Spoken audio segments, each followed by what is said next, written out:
Et on est parti. Bonsoir tout le monde. J'espère que vous allez bien, que vous avez passé un bon week-end, bonne semaine et tout ça.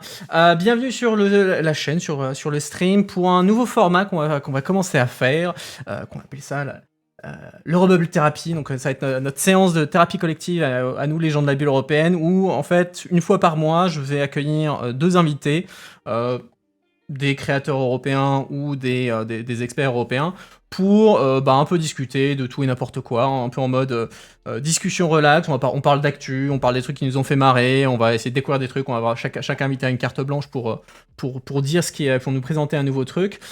Et donc là ce soir on va faire ça en français, donc ce sera une fois par mois en anglais, une fois par mois en français. Donc là je vais commencer en français.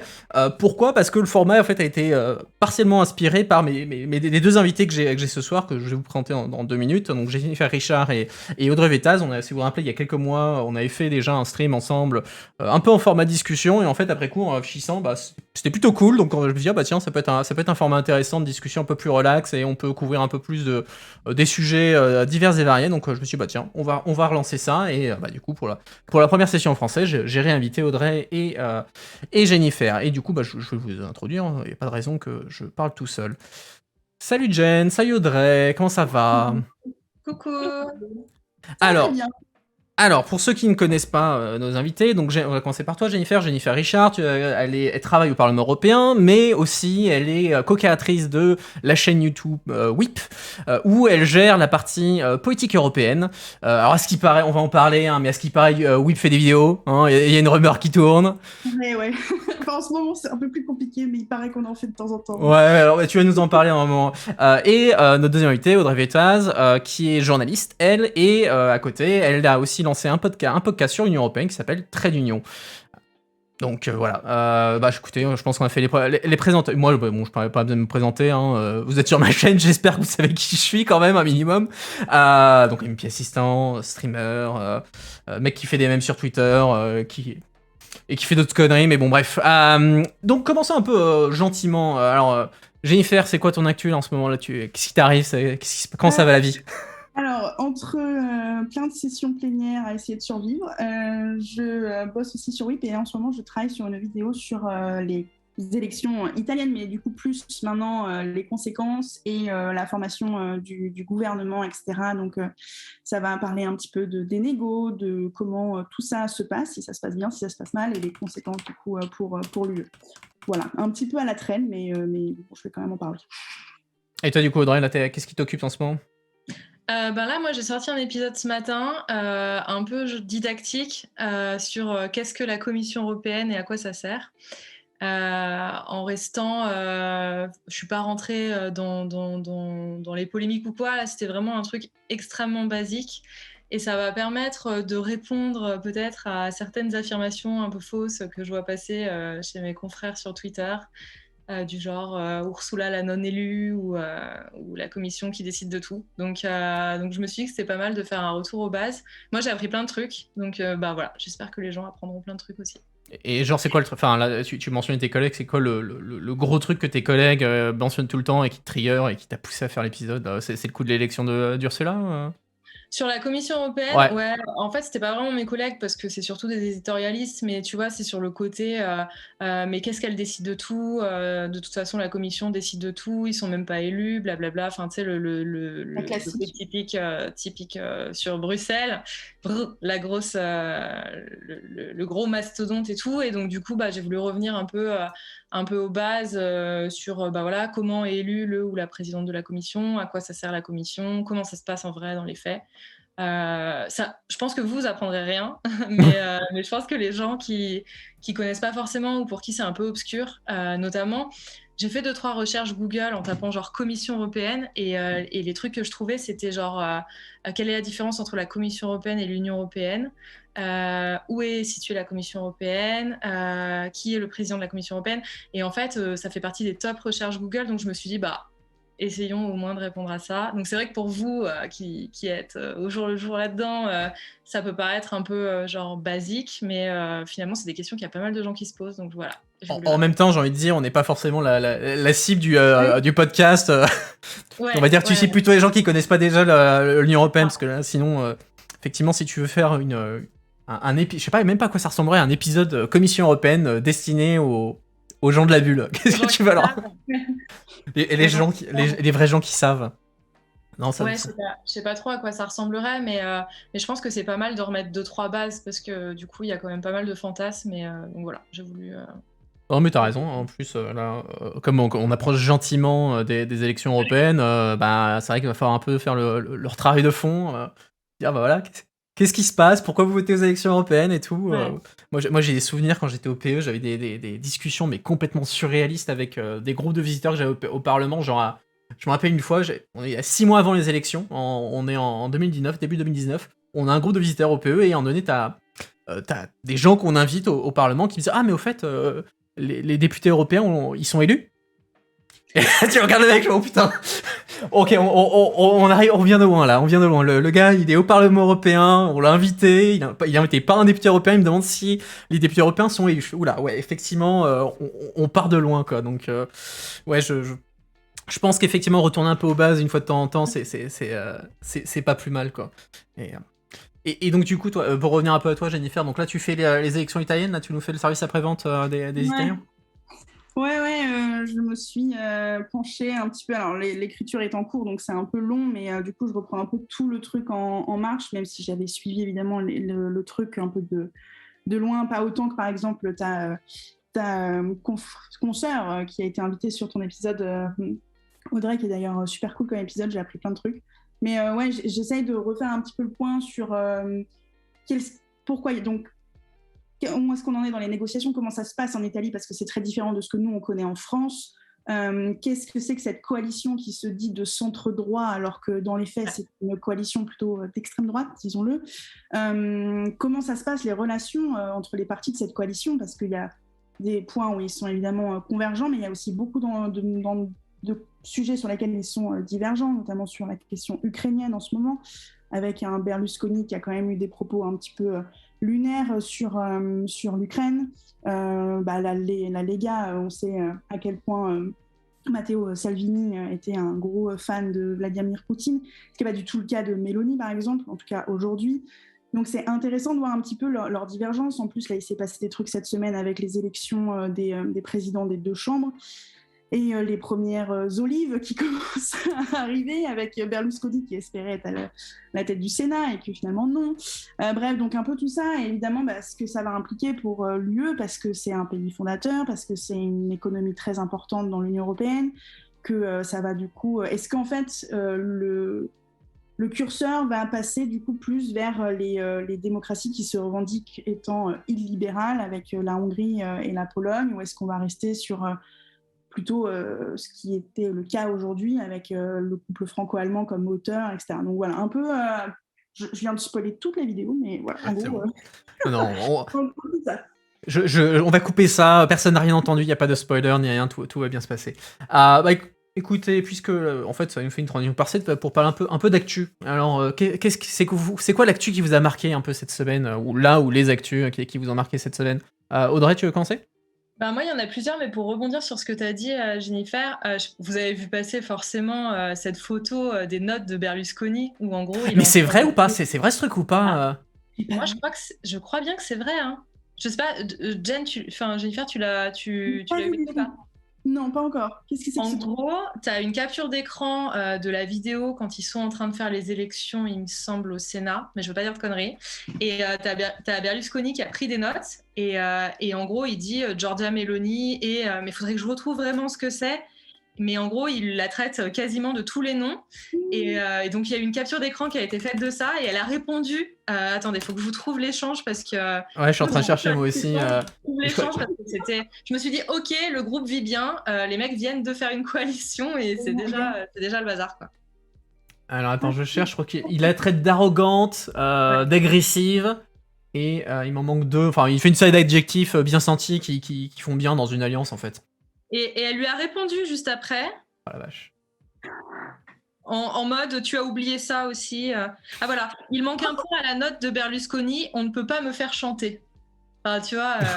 ça, j'ai vu passer ce truc, mais j'avais pas le contexte du coup. Moi, j'ai vu ça, je me suis dit, mais attends, mais c'est un fake ce truc, c'est quelqu'un qui a photoshopé le truc et pour foutre la merde, mais en fait, si c'est vrai, t'es là, oui, d'accord. Bah écoute, les mecs se répondent, donc je pense que c'est vrai. Mais c'est ouais, tu te dis bon bah ça commence déjà bien cette histoire quoi. C'est ça, bonne ambiance quoi. Ah oui, effectivement. Ouais, ouais c'est ça. Et au-delà de l'Italie, qu'est-ce qui t'a marqué Ben, je dirais peut-être la sortie de Joseph Borrell, parce que moi, ça m'a un peu marqué, parce que du coup, je me suis dit, waouh, d'habitude, enfin, il est quand même, après, vous allez me dire si je me trompe, mais j'ai l'impression qu'il est quand même un petit peu habitué à certaines sorties. Là, ce qu'il a dit, notamment sur l'arme atomique par rapport à Poutine, mais aussi avec ses ambassadeurs. Notamment avec ses ambassadeurs, je me suis dit, pour revenir un petit peu sur le contexte, en gros, il n'était pas très content, il leur a dit je suis censé tout savoir et les choses que je les apprends dans la presse. Bref, il a un peu tapé sur les doigts. Et je sais pas, j'avais l'impression que c'était un peu plus feutré. Et là, cette sortie, enfin voilà, ça a un peu marqué. Je sais pas ce que vous en avez pensé. Ah, moi, pareil, moi, c'était un de mes trucs que j'avais noté de mon côté, effectivement, dans le truc très policé, enfin, c'est un truc affaires étrangères, quoi, c'est le bureau des affaires étrangères de l'Union Européenne, et lui, il arrive, il distribue les baffes à tout le monde, en mode, vous êtes une bande d'incompétents, faites votre boulot, t'es là, ah ouais, en fait, bonne ambiance, quoi. Alors, même si, effectivement, Borrell, c'est pas la première fois qu'il fait des sorties, mais là, quand même, il est pas allé de main morte, quoi. Mais même si ce qu'il dit, au final, il y a du vrai, hein, je veux dire, il remet les choses un peu, il remet un peu la balle au centre, hein, mais c'est vrai que c'est inattendu d'avoir un tel truc. Enfin, je sais pas, vous avez dû le voir, enfin, quand moi je regardais Twitter, tous les journalistes européens étaient regardez ce que Borrell il a fait, c'est énorme, il a raison en plus, donc il a marqué des points pour le coup, parce que autant il y en avait pas mal qui disaient ah ouais, Borrell c'est un vieux ministre, il fait sa retraite, sa pré-retraite à l'Union Européenne, il va rien faire, et là en fait il distribue 2-3 baffes. Donc bon boulot Joseph. Ouais, clairement. Et en plus, vu notre regard sur la diplomatie en tant que Français, où c'est très, comme tu disais, feutré, etc., là il a quand même été vraiment pas avec le dos de la cuillère, quoi. Et aussi publiquement aussi, normalement tu pourrais t'attendre à ce qu'il passe plutôt en mode des petites notes et tout, et qu'il les distribue tranquillement en officieux, ou en tout cas en B2B avec ses ambassadeurs et tout. Mais là, non, la claque, elle était pour tout le monde, dans un contexte en plus quand même assez tendu, diplomatiquement parlant et tout. Donc, moi, je trouve que c'était osé de sa part et que c'était plutôt bienvenu, parce que je ne suis pas les affaires étrangères, donc je ne sais pas après quelle en est la réalité, mais j'ai vu pas mal de journalistes effectivement dire que c'était plutôt fondé. Donc, si c'est fondé, il fallait le faire, quoi. Enfin, ça ne me semble pas problématique. Mais oui, c'était marrant. Non, puis en plus, c'est assez trash, parce qu'en gros, c'est vous avez l'impression d'être fier de vous, ne le soyez pas. Ok. La sulfateuse, quoi. Ah non, vraiment, c'était violent, quoi. Alors, je sais pas si c'est lui qui s'est mis à écrire lui-même son discours, s'il a demandé à quelqu'un de l'écrire, et dans ce cas-là, faut imaginer ce que Borrell a dit au premier draft, qui a dû être un peu assoupli un petit peu au moment du drafting, quoi. Mais c'est vrai que là, il a sorti la sulfateuse. Mais bon. C'est étonnant, c'est que Ursula von der Leyen a eu aussi son point avec les ambassadeurs un peu plus tardivement dans la semaine, et qu'elle n'a pas eu du tout ce genre de discours. Donc ça faisait un petit peu deux voix différentes vis-à-vis des discours qu'il pouvait y avoir avec les ambassadeurs. C'était un petit peu particulier, ce petit décalage entre les deux. Je ne sais pas si vous avez vu après aussi. Ça a été aussi souligné, j'ai vu ça sur Twitter et tout. C'était étrange. Ouais, mais enfin cette semaine, il s'est fait plaisir, quoi. Entre le discours au ministre, il a fait son truc sur l'arme atomique et les Russes, la sortie sur la jungle. Enfin, là, cette semaine, je sais pas ce qu'il a pris, Joseph, mais il était en forme, quoi. Sur l'arme atomique, c'est tu vois, c'est chaud aussi, parce que finalement, c'est un discours. Sur ces sujets-là, en général, j'ai l'impression qu'on était un peu. Tu vois, c'est des choses où moins t'en dis et mieux ça se passe. Et là, il est assez.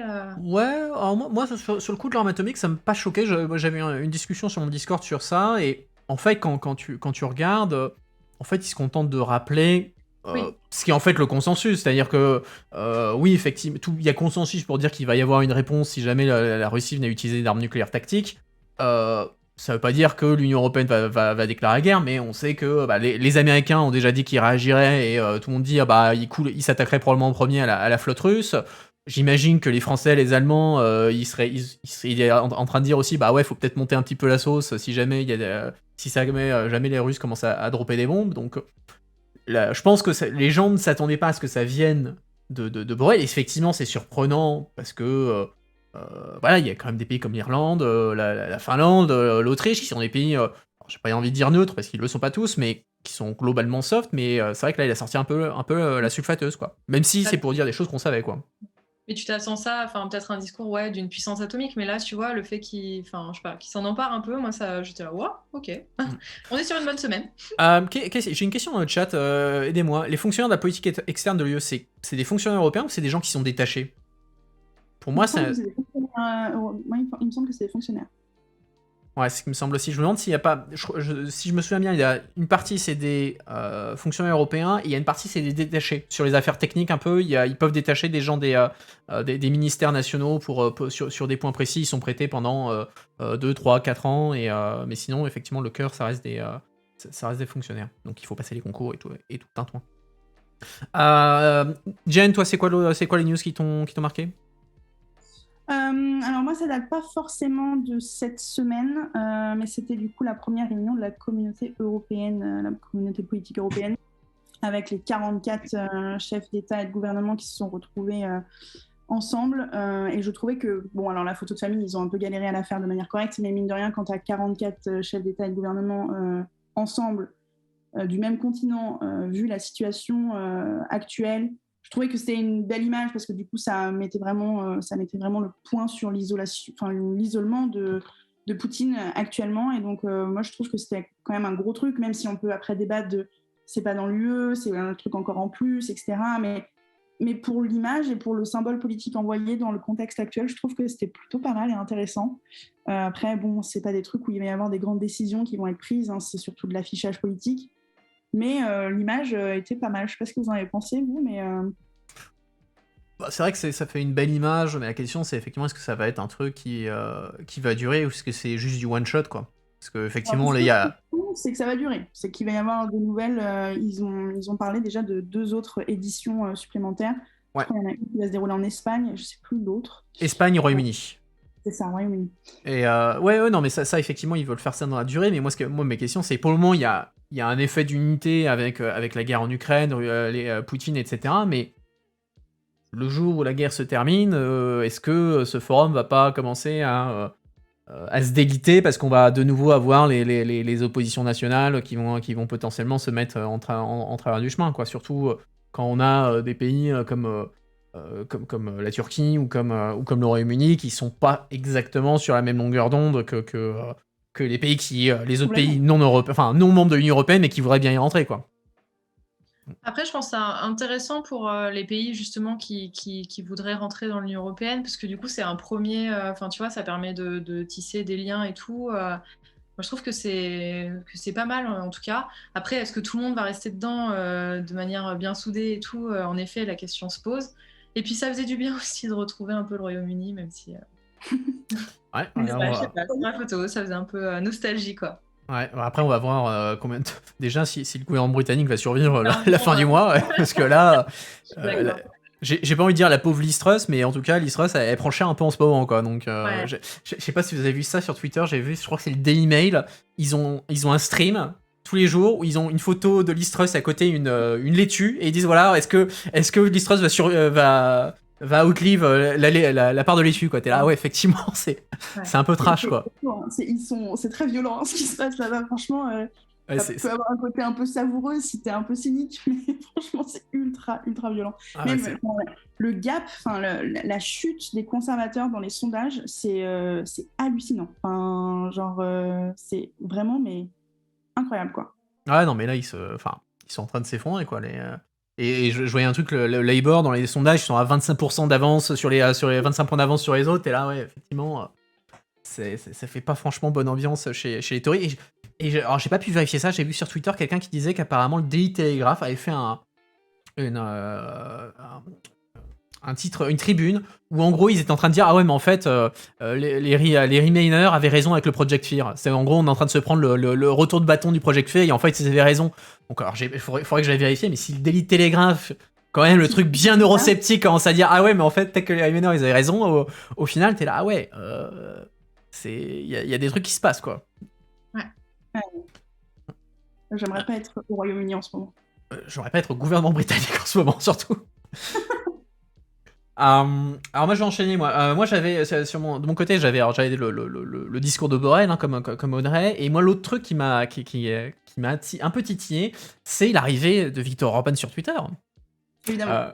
Viktor Orban qui se crée son compte Twitter en anglais et en une semaine il a commencé déjà à nous faire du Orban dans le jus. On en plus de poser la question est-ce qu'il fait son compte en anglais pour faire une image un peu plus policée vis-à-vis de l'extérieur et participer un petit peu à un effort de rabibochage avec la Commission européenne. Mais non, alors là dès le lendemain il a fait alors quand même ce serait bien si Trump était de retour, je me sens un peu seul. T'es là ouais. Alors justement, ça fait très Trump en fait hein, quand tu regardes. Carrément. Mais c'est son inspiration. Bien sûr, là, il fait du Trump, là. Il fait complètement du Trump dans ses tweets. Hein. Il prend la relève de Janša, qui est plus Premier ministre du coup en Slovénie, et il se prend pour le nouveau Janša européen, quoi, le Trump de l'UE, quoi. C'est super. Ouais, mais après, la question que ça pose, c'est... est-ce que c'est la marque d'une escalade supplémentaire avec la Commission européenne et il est en mode rien à foutre, je crame les ponts et je fais ce que je veux, ou est-ce que c'est un peu un moyen de mettre un peu plus de pression pour essayer de au final négocier un truc? Je sais pas trop quoi. Moi je pense que c'est pour avoir encore plus de visibilité sur sa manière de penser, sur ses théories de démocratie libérale, voilà, enfin, tu vois, typiquement sa bio, ça commence par Freedom Fighter, enfin, pardon, mais tu vois, moi je pense que c'est vraiment, il va utiliser cette tribune-là pour pouvoir continuer à défendre sa manière de voir les choses qui est complètement, enfin, on peut en parler, mais voilà, et qui va utiliser ça comme une tribune et qu'il espère en plus avoir plus de visibilité, une visibilité qui va aller au-delà même de la Hongrie, puisque du coup il parle en anglais. Et que moi, je pense que c'est vraiment son objectif. Et qu'en plus, on sait très bien comment Twitter fonctionne. Ça fonctionne par l'indignation, ça fonctionne par ce genre de trucs. Donc forcément, il sait très bien qu'il va avoir énormément de visibilité avec ses tweets. Il va faire des trucs très populistes, très faciles. Et voilà, il va faire comme Trump, quoi. Et il va espérer avoir une plus large audience. Moi, je pense que c'est surtout ça. Ouais. J'ai un peu cette impression aussi, c'est un peu comme quand il essaye d'exister dans les conseils européens avec tu vois, sa menace de veto, alors qu'en soi, c'est un tout petit pays, mais c'est une manière pour lui d'exister un peu. Et j'ai vu aussi qu'il avait pas mal affiché son soutien à Bolsonaro, donc tu vois, ça montre aussi un petit côté où je fais valoir mes idées un peu à l'international, entre guillemets, quoi. Non, clairement. Et puis ça va être intéressant de voir comment ça va se goupiller avec Meloni hein, aussi en Italie. Est-ce qu'il va réussir à se rabibocher un peu avec les Polonais malgré les difficultés qu'ils ont eues, les différends qu'ils ont toujours sur la question russe? Ça va être intéressant. Surtout, les élections polonaises sont qu'en fin 2023 2023, ouais, fin 2023, ouais. Donc, ouais, ça va être... Et surtout, sur Orban, ça va aussi poser la question de où est-ce que son parti va finalement aller. Parce que pour l'instant, ils sont toujours chez les non-inscrits, notamment au Parlement européen. Ils ne sont pas dans un parti politique ou dans un groupe politique au niveau européen. Et donc, du coup, c'est aussi la question de que va faire Orban, parce que s'il est proche de Meloni, est-ce qu'il va plutôt aller vers l'ECR, etc. Ou, enfin, tu vois, toutes ces questions-là de comment va s'allier l'extrême droite au niveau européen, sachant que les élections européennes arrivent aussi bientôt, quoi. Non, clair. Et puis, on sait que, à la droite, et Orban a été lui-même un gros promoteur de l'union des droites ultra-conservatrices. Jusqu'ici, il a pas fait trop il a choisi de rester dans les non-inscrits. Donc en dehors de ID, ECR, etc. Mais effectivement, je pense que je le vois pas en 2024 dire oh bah ok je vais rester en non-inscrit. Il va devoir franchir le Rubicon et choisir ECR ou ID quoi. C'est clair et net quoi. Et pour le coup ça va dépendre à mon avis aussi à nouveau des Italiens parce que l'année dernière quand ils avaient fait une tentative de deal entre la Lega, le Rassemblement National, etc. Si je me souviens bien, ce qui avait fait capoter le deal, c'était la Lega qui voulait pas faire copain-copain avec Fratelli Italia. Notamment, oui. Et du coup, maintenant que la dynamique s'est inversée, est-ce que du coup, ça va se faire quand même parce qu'ils se disent, on a besoin d'exister quoi. Après, il y a aussi d'autres éléments qui ont fait capoter le truc. Tu vois, par exemple, la Pologne n'a pas trop envie de s'allier avec des gens qui sont très pro-Poutine, comme par exemple le Rassemblement National, la Lega aussi, pour le coup, qui sont chez ID. Et aussi, je pense que pour Orban, il y a aussi une question de comment souffle le vent, quoi, dans lequel il va prendre les trucs un peu par opportunisme. Si ECR s'en sort bien, parce que là, avec Meloni, si Fratelli d'Italia prend pas mal de sièges au niveau des élections européennes, que le PiS se maintient bien, etc., peut-être qu'il aura plus d'intérêt à aller avec ECR plus qu'avec ID. Du coup, je pense que ça va aussi... Je le vois bien étant un peu opportuniste comme ça. Il a toujours été, hein, donc... Sachant qu'il faut voir un peu les relations avec Meloni, parce que oui, ça a été un des premiers à la féliciter quand elle a emporté avec la coalition. Après, comme tu disais, sur l'Italie, ils n'ont pas du tout sur la Russie, ils n'ont pas du tout la même vision. Donc, est-ce qu'ils vont réussir à s'entendre sur ce côté-là? Et puis, il y avait aussi, là, dans le podcast que j'ai fait avec André Gatolin, il me disait un truc, alors moi, je ne sais pas ce que vous en pensez ou quoi, mais il me disait le côté bénéficier d'aide européenne alors qu'il n'y a pas genre l'état de droit ou quoi, les mecs de Fratelli d'Italia, ça, c'est des trucs qu'ils n'aiment pas trop parce qu'ils ont l'impression de payer pour les autres. Et est-ce que, du coup, sur ce côté-là, ça peut aussi être un point un peu qui blesse. Voilà. Alors à voir, parce que j'avais vu Orban justement qui dans une conférence disait que à l'horizon 2030, la Hongrie allait cesser d'être bénéficiaire net et devenir contributeur net. Et il disait voilà, à partir du moment où on deviendra contributeur net, ça va poser une question de comment on approche l'Europe. Donc ça peut effectivement poser des questions effectivement où la Hongrie va dire bah voilà, maintenant que c'est moi qui dois donner le fric aux autres, je vais peut-être être un peu plus radin sur ces sujets-là, quoi. Et ça veut dire aussi que ça va retirer un certain nombre de leviers que les autres pays, que la Commission européenne pouvait avoir, parce que du coup, Orban dira bah en fait j'ai plus tellement besoin de votre fric, au contraire j'en donne plus que j'en reçois, donc c'est vrai que ça va peser un peu, quoi. Et moi, le dernier sujet que j'avais noté de mon côté, c'était le retour des bombardements à Kiev. Et moi, le truc qui m'avait choqué sur le moment, c'est au moment où il y a eu les bombardements, on avait un commissaire européen qui était là-bas. On avait Didier Reynders, qui est commissaire belge à la justice, qui était en visite à Kiev et qui, du coup, a dû se faire rusher de son hôtel vers les sous-sols, endroits sécurisés. Et du coup, je suis là, mais putain, c'est quand même chaud, quoi. Je veux dire, s'ils commencent à bombarder des endroits, une ville où il y a des hauts responsables européens ou autres, je veux dire, qu'est-ce qui se serait passé si jamais Reynders, par malchance, avait été blessé ou pire, avait été tué par un bombardement russe? Là, ça aurait quand même fait une grosse escalade de facto avec l'Union européenne qui aurait pas pu ne pas répondre à un truc comme ça, quoi. Donc on est là, ouais, effectivement... Ça rajoute le côté vraiment je joue avec le feu et rien à cirer des conséquences, quoi. Donc j'avoue, ça a rajouté un peu la couche, quoi. Maintenant que sur le moment, j'étais quand même, c'est un peu chaud, quoi. Vraiment.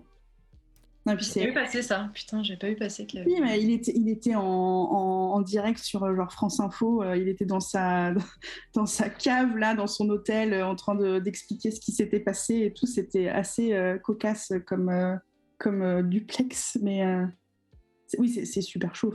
Et puis, la reprise des bombardements, c'est tout ce que tu lis sur les découvertes des corps, etc., dans les villes libérées par les Ukrainiens en ce moment, etc., ça fait froid dans le dos, quoi. Clairement. Clairement.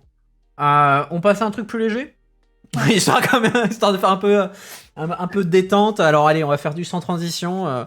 Qu'est-ce qui vous a fait marrer quand même dernièrement? Jen, tu veux commencer à nous expliquer tu m'as envoyé un mail.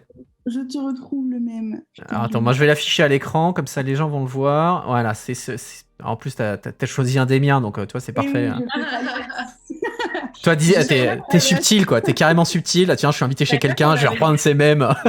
Ouais, non, mais désolé, mais celui-là m'a fait vraiment beaucoup rire, mais parce qu'il me touche personnellement aussi. Donc, c'est sur les sessions plénières en ce moment au Parlement européen, puisque je sais pas si les gens savent, mais donc en fait, les plénières au Parlement européen, il doit y en avoir une il doit y avoir au moins une par mois, sauf qu'en août, il n'y a pas de session, et donc il faut rattraper la session du mois d'août à un autre moment. Et donc ça tombe au mois d'octobre, où on se tape la session plénière d'octobre, et ensuite on a une semaine de repos, et on repart ensuite en session plénière. Donc demain, je repars en session plénière, alors que j'étais à Strasbourg il y a une semaine.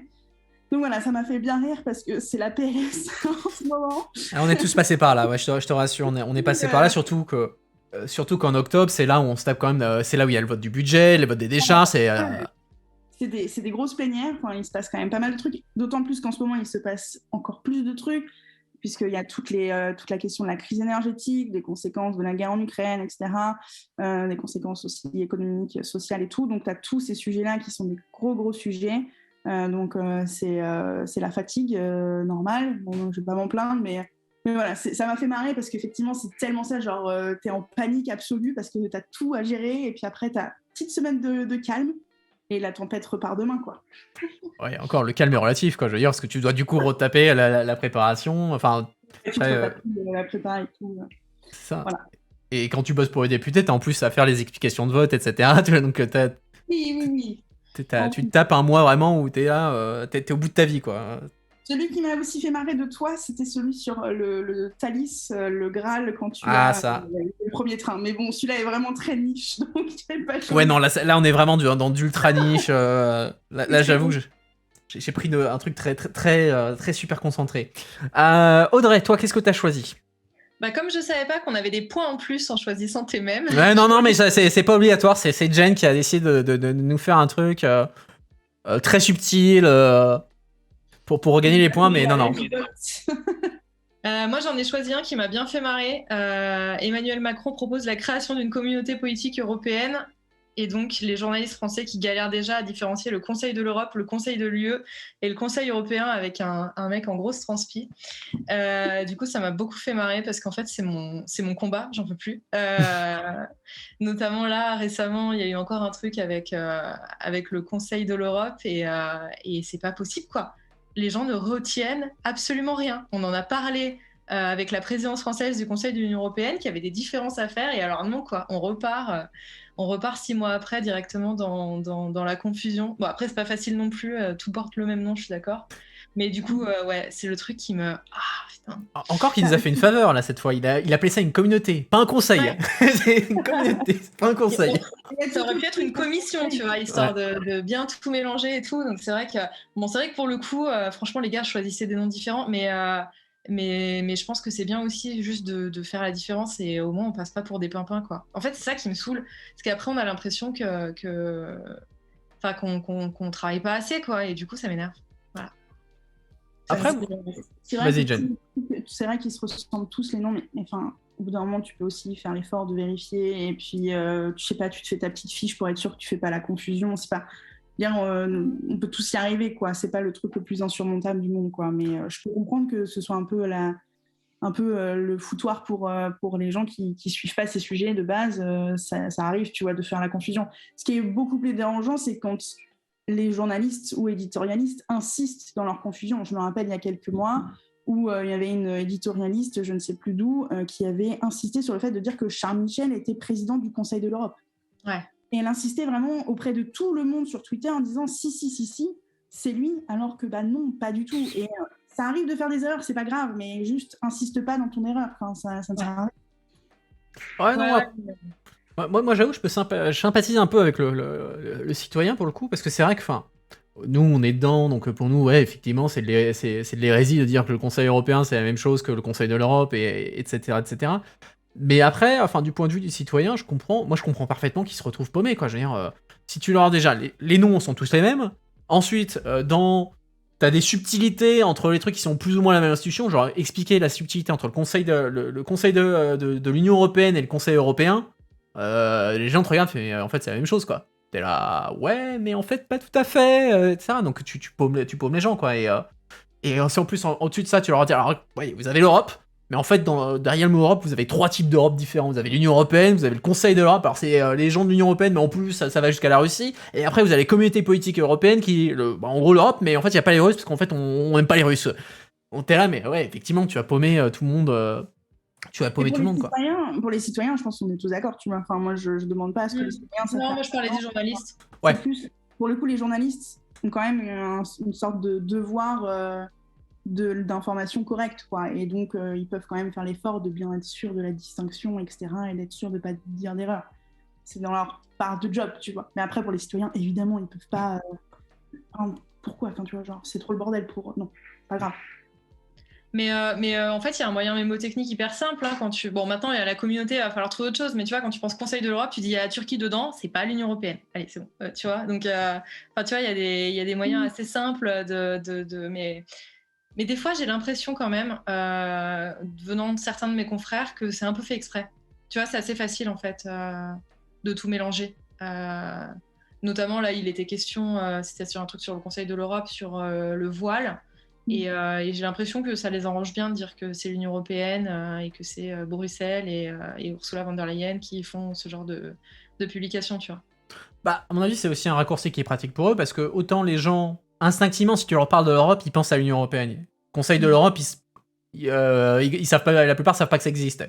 Ou alors, ils pensent que c'est l'Union européenne. Donc si tu leur dis, ouais, Conseil de l'Europe a fait ça, c'est la faute de von der Leyen, les gens, ils impriment direct, ils comprennent direct que c'est leur dire. Alors en fait, ce Conseil de l'Europe, c'est un truc qui est distinct de l'Union européenne, et du coup, ils ont fait un truc, ils ont fait une connerie. T'as perdu les gens en cours de route, donc ouais, c'est vrai que il y a de la facilité, parce que ça fait plus de clics, et voilà, ça fait de l'indignation facile, quoi. Même si, encore une fois, enfin, le fait que la Commission européenne ait cofinancé cette campagne, pour moi, c'est n'importe quoi, mais bref, c'est un autre sujet. C'est un autre sujet. Mais ouais, non, ils auraient dû choisir des noms foncièrement différents. Après, moi, je me suis déjà essayé à l'exercice, genre, essayer de trouver des alternatives à ça, putain, moi, j'arrive pas, quoi. Je suis là, mais en fait... Qu'est-ce que tu mets, quoi? Enfin, t'as forcément le mot Europe qui va se retrouver là, ou européen, ou machin, tu peux pas faire sans. Et donc après, enfin, genre... commission, conseil... le conseil du vieux continent. Je suis pas sûr que ça envoie la bonne image. Ah ouais, non, c'est la fin. Je sais pas. Ouais, non, je sais pas. Donc bon, je pense que malheureusement, les dénominations un peu complexes, on n'est pas près de... on n'est pas près de... On a de la chance que maintenant ça s'appelle Union Européenne, parce qu'à l'époque c'était Communauté économique européenne. Putain, ouais, alors du coup, avec la communauté politique européenne, ça aurait été bien sympathique aussi. Attends, et on n'oublie pas aussi l'espace économique européen. Ouais.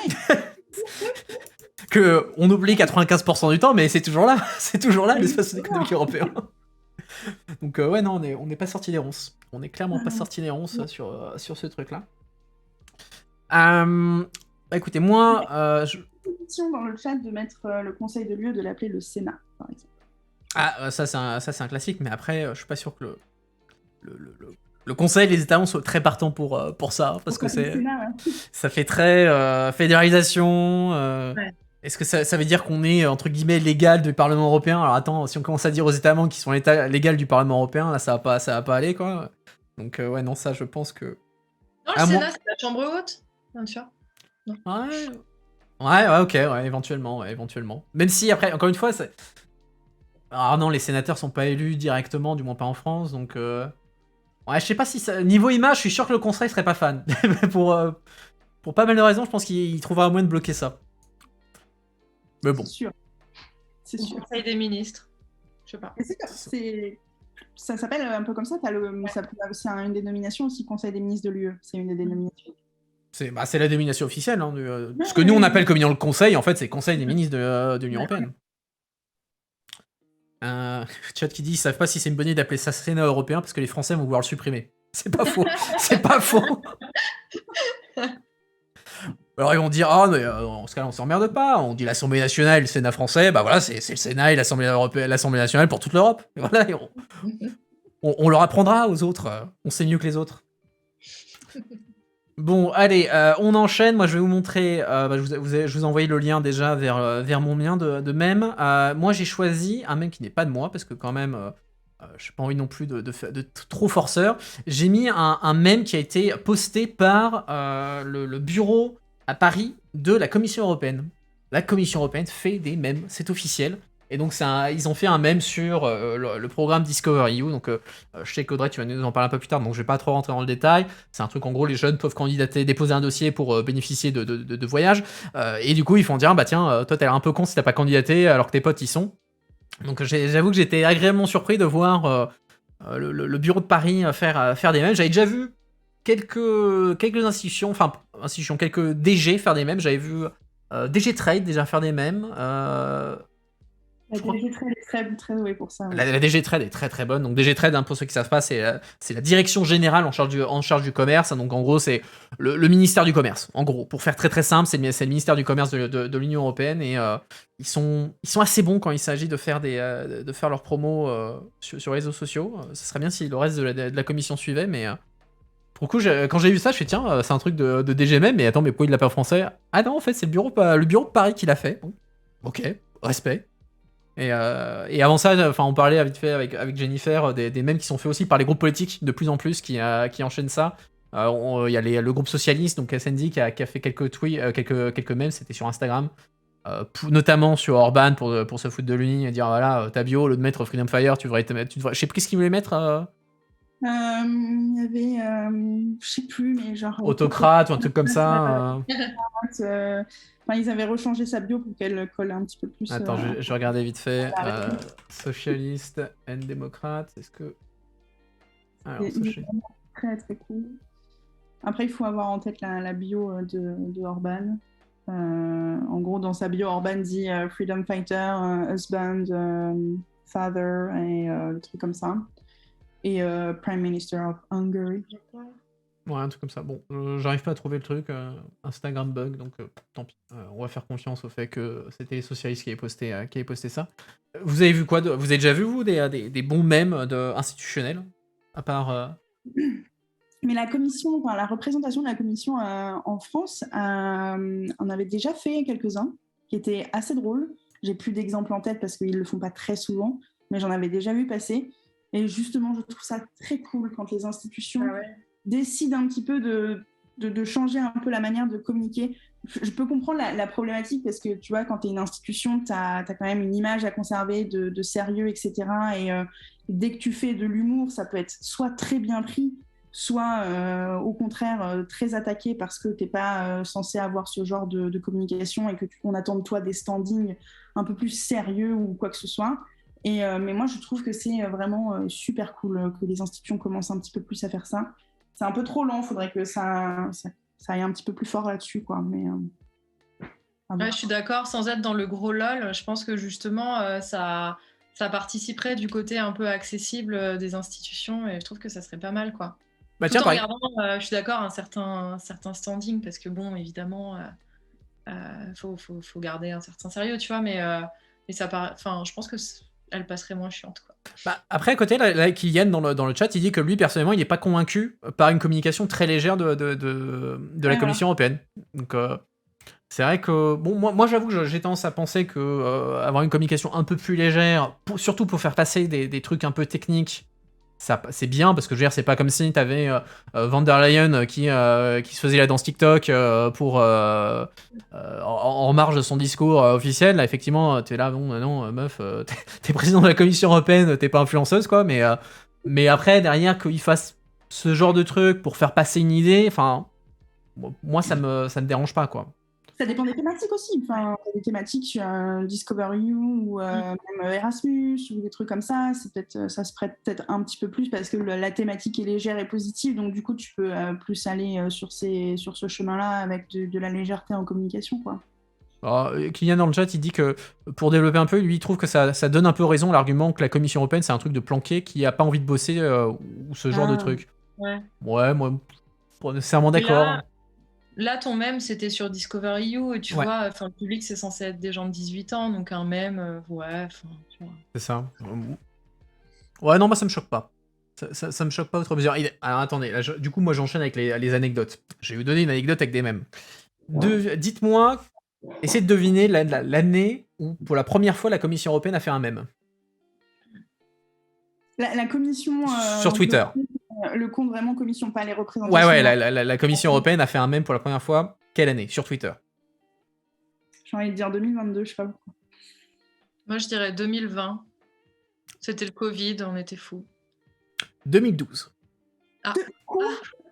Ils ont fait un mème. Alors, une définition assez large du mème, hein, dans le sens ils ont fait une image un peu photoshopée avec un trait d'humour. En gros, c'était pour faire la promotion d'un chat qui faisait organiser entre un chat sur Internet qu'ils organisaient, je crois que c'est sur Facebook Live, entre une des porte-paroles de la Commission européenne et le public qui pouvait venir et poser des questions, etc. Et donc ils avaient fait un mème, ils avaient fait 2-3 mèmes pour faire un peu la promotion de ce truc-là. Mais ouais, en 2012, la Commission européenne a officiellement fait son tout premier mème. Alors c'était pas un chef-d'œuvre, hein, clairement pas, hein, mais au moins c'est en 2012 qu'ils ont tenté à essayer de faire des trucs un peu nouveaux, quoi. Donc voilà, ils sont peut-être pas si vieux que ça. Au moins, on salue l'effort.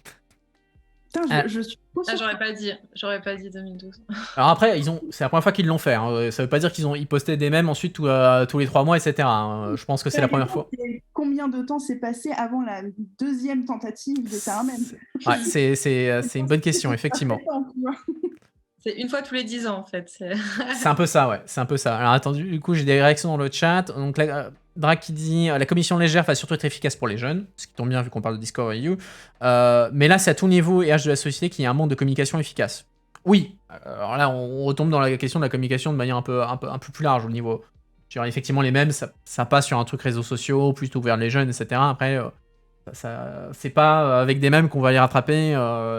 Les retraités au fin fond de la France, quoi, ou au fin fond de n'importe quel pays, quoi. C'est clair et net, quoi. Ça, je pense que c'est... problème n'est pas résolu là non plus, hein, même ou pas même. C'est la communication des institutions. Ouais, ça... Et puis, enfin, c'est pas du tout facile comme thématique, parce qu'effectivement, enfin, faut... Encore une fois, tu vois pas Van der Leyen aller taper là dans TikTok. Déjà, vous vous souvenez pendant le Covid où elle avait fait la vidéo où elle se lave les mains, etc. Tout le monde s'était foutu un peu de sa gueule en mode ouais, c'est quoi ce truc où elle nous apprend à nous laver les mains, quoi. T'es là, ouais, effectivement, c'est un exercice un peu difficile, quoi. Surtout que quand t'as ta communication institutionnelle qui est centralisée sur le compte officiel de la Commission européenne, en fait, enfin, c'est un peu compliqué d'avoir les de garder l'équilibre parce que tu peux pas vraiment passer du tweet super sérieux et ensuite parce que tu parles de politique pour les jeunes, bah tiens, tu balances du même pour faire loler les gens. C'est vrai que ça fait un peu schizophrène, quoi. Ouais, il faut bien penser à le truc dans son ensemble, quoi. Parce qu'une communication, ça se regarde pas que tweet par tweet, tu regardes aussi l'ensemble de ce qui est publié. Pareil, c'est comme les stories. Quand je vois des gens publier des stories super légères et puis d'un coup il y a un truc qui pop qui est super sérieux ou voire triste et tout, et qu'ensuite la story d'après ça passe à un truc genre je suis au resto tranquille en train de profiter de la vie alors que ma story d'avant c'était pour dire que ce qui se passe en Iran c'est trop horrible. Tu vois, c'est trop bizarre en termes de communication. Il faut vraiment faire bien attention à la manière dont tu communiques, quoi. C'est pour ça que le léger c'est bien, il faut vraiment bien le mesurer, quoi. Ouais, clairement. De l'autre côté, est-ce que vous avez des anecdotes marrantes que vous connaissez sur... alors pas forcément sur le thème des mêmes, mais d'une manière générale sur l'Union Européenne ou autre? Un truc peu connu ou... Alors, je sais pas, elle doit être connue maintenant dans la bulle et tout, mais moi, celle qui me fait toujours rire, c'est sur le fait que les institutions européennes auraient pu être basées à Nice. Celle-là est très, très drôle. Puisque quand la construction européenne a commencé, il fallait donc trouver un siège. Et la ville de Nice avait postulé avec Sophia Antipolis pour avoir les institutions basées là-bas, ce qui aurait fait plaisir à beaucoup de monde, je pense, puisque tu as la plage.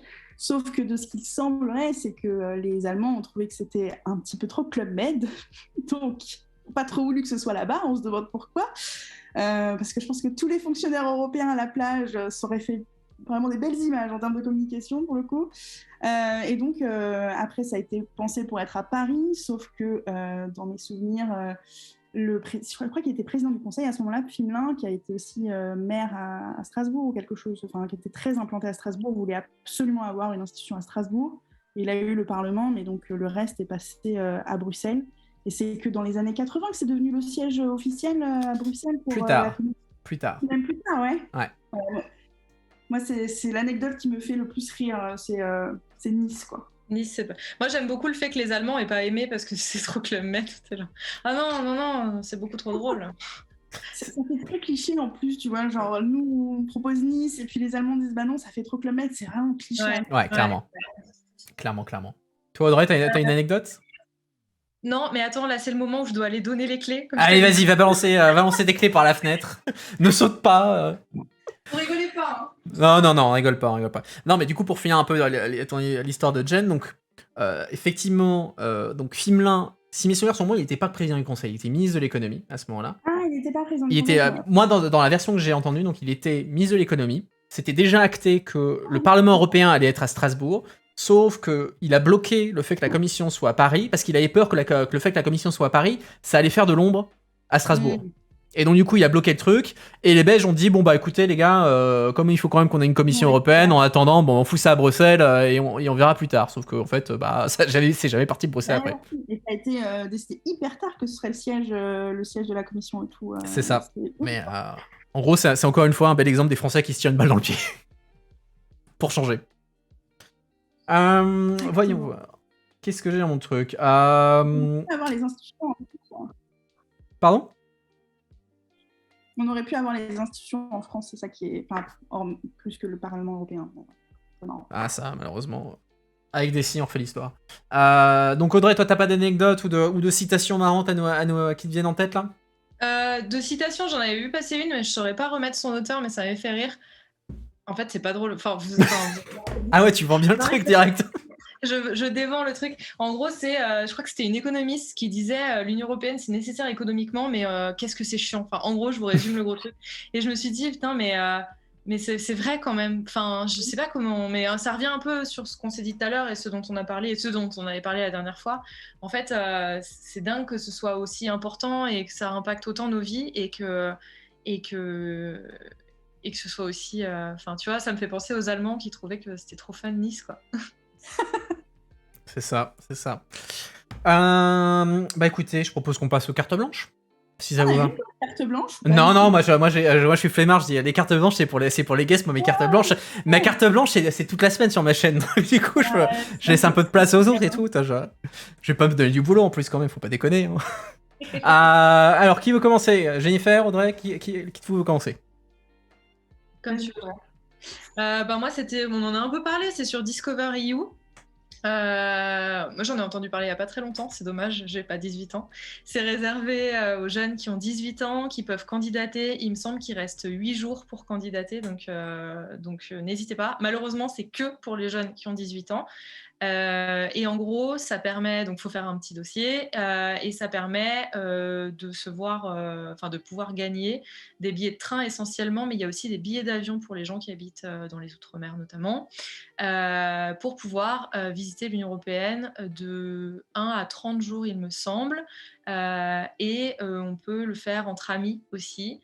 Et en fait, moi, j'ai trouvé ça super cool, parce que du coup, c'est une opportunité assez dingue. Et après, tout de suite, je me suis dit, mais en fait, est-ce que tout le monde le sait vraiment? Est-ce que tous les jeunes de 18 ans sont au courant? Parce que c'est vrai qu'il faut suivre les comptes des institutions. J'en ai pas forcément entendu parler dans la presse. Après, j'étais peut-être pas non plus... j'étais très concentrée sur mes sujets en ce moment, donc je l'ai peut-être pas vu passer. Et je me suis dit... c'est dommage, il faudrait vraiment que tout le monde s'en empare parce que finalement, c'est fait pour découvrir l'Union européenne, donc tant qu'à faire, autant que ça soit dirigé vers des jeunes de 18 ans qui sont peut-être un peu éloignés des institutions, justement. Et voilà. Et donc, je me suis dit qu'il fallait en parler. Donc, je me suis dit Twitch, pourquoi pas. Et, je ne sais pas si vous l'avez vu passer dans la presse. Mais moi, je l'ai vraiment découvert sur le compte des institutions. J'en ai parlé au sein de l'Académie Notre Europe parce que je faisais une intervention. Et c'est pareil, en fait, c'est les gens qui savaient, c'est que des gens qui sont déjà un peu intéressés par l'Union européenne. Ouais, ça, malheureusement, c'est toujours un peu le problème. C'est pour ce genre de politique, c'est cool pour tous les jeunes, sauf qu'en fait, pour en entendre parler, il faut que tu sois quelqu'un qui soit déjà intéressé, quoi. Ou avoir, en gros, c'est les gens qui connaissent des gens qui travaillent dans les institutions européennes qui disent, bah tiens, envoie tes gosses là-dessus, donc ça fait vraiment le truc. Si t'es pas lié à l'Union européenne, déjà, en fait, on n'entend pas parler, du coup, tu peux pas en bénéficier, ça c'est vrai, mais... Alors que c'est vraiment, tu vois, c'est top, quoi. Clairement, ça fait un peu un côté Erasmus avant Erasmus, en fait. Ouais. J'ai l'impression qu'en fait, la seule politique qui est vraiment connue par le plus grand large, la plus grande nombre de gens, c'est Erasmus. C'est ça.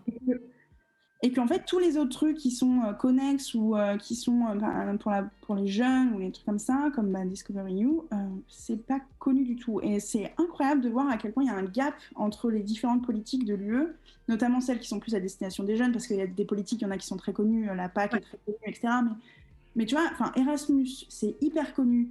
Je pense qu'on a tous quelqu'un autour de nous qui a bénéficié d'Erasmus. C'est une politique qui est vraiment, mais genre, tout le monde en a entendu parler au moins une fois, quoi. Mais des trucs comme ça, non. Et pourtant, je suis sûre que si c'était un peu plus connu, ça aurait un succès dingue. Ouais. Enfin, c'est super comme truc, tu vois. Après, la question, c'est effectivement Erasmus est connu, mais est-ce que Erasmus est connu parce que voilà, la politique est populaire, enfin, elle a été vue comme utile, etc., etc. Ou est-ce que c'est l'auberge espagnole? Enfin, moi, je sais que Erasmus, j'en ai entendu parler via l'auberge espagnole, quoi. Et quand j'ai vu l'auberge espagnole, je fais putain, mais c'est génial. Moi, quand je serai à la fac, moi, je veux faire Erasmus, parce que ça a l'air génial, ce truc, quoi. Donc, c'est vrai que là, tu poses la question, qu'est-ce qui vient le premier, quoi?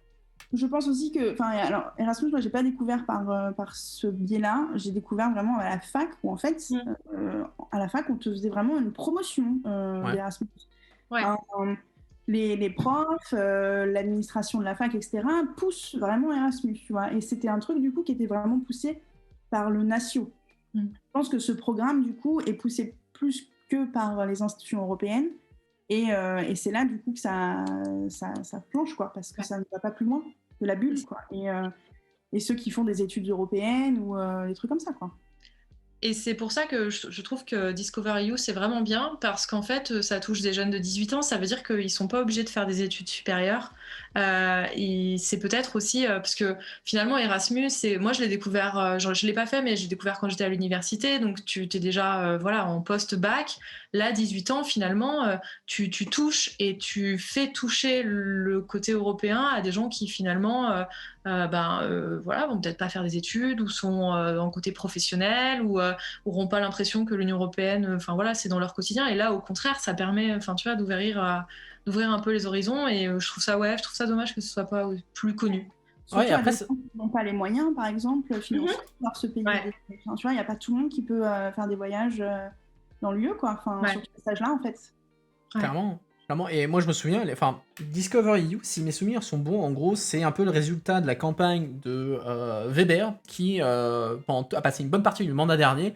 À chaque fois qu'il était en plénière, il disait oui, faut un pass intérieur gratuit pour les jeunes Européens, c'est comme ça qu'on va faire découvrir l'Europe, etc. Et il a fait sa campagne là-dessus non-stop pendant tout le mandat, et à la fin, je crois que Discover EU, ça a été quoi, en 2018? Un truc comme ça?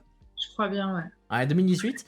Et moi à l'époque, je me souviens, ça crée quand même des débats avec les gens qui étaient là, ouais, mais est-ce que ça fait un peu, ok, on paye les vacances d'été à des jeunes sur le budget européen, est-ce que ça fait sérieux, etc., etc. Et ça faisait un peu le débat, ok, est-ce que faut faire une politique un peu sympa et populaire auprès des jeunes, ou est-ce qu'il faut être responsable avec l'argent européen? Et quelque part, tu peux reconnecter ça avec Erasmus, parce que t'avais les mêmes débats en fait avant 87 pour la création d'Erasmus, où il y avait pas mal de gens qui argumentaient contre Erasmus en disant mais attendez, c'est quoi ce truc, on va payer les 6 mois de vacances à des étudiants aux frais de l'Union Européenne, c'est pas sérieux, etc., etc. Et au final, c'est devenu la politique la plus populaire et c'est le truc, effectivement, maintenant dès que tu parles de l'Union Européenne, même les eurosceptiques, le premier truc qu'ils disent, non mais Erasmus c'est bien, on veut pas revenir sur Erasmus, mais le reste c'est pas bien. Mais c'est une des vaches sacrées maintenant, c'est clair et net, quoi.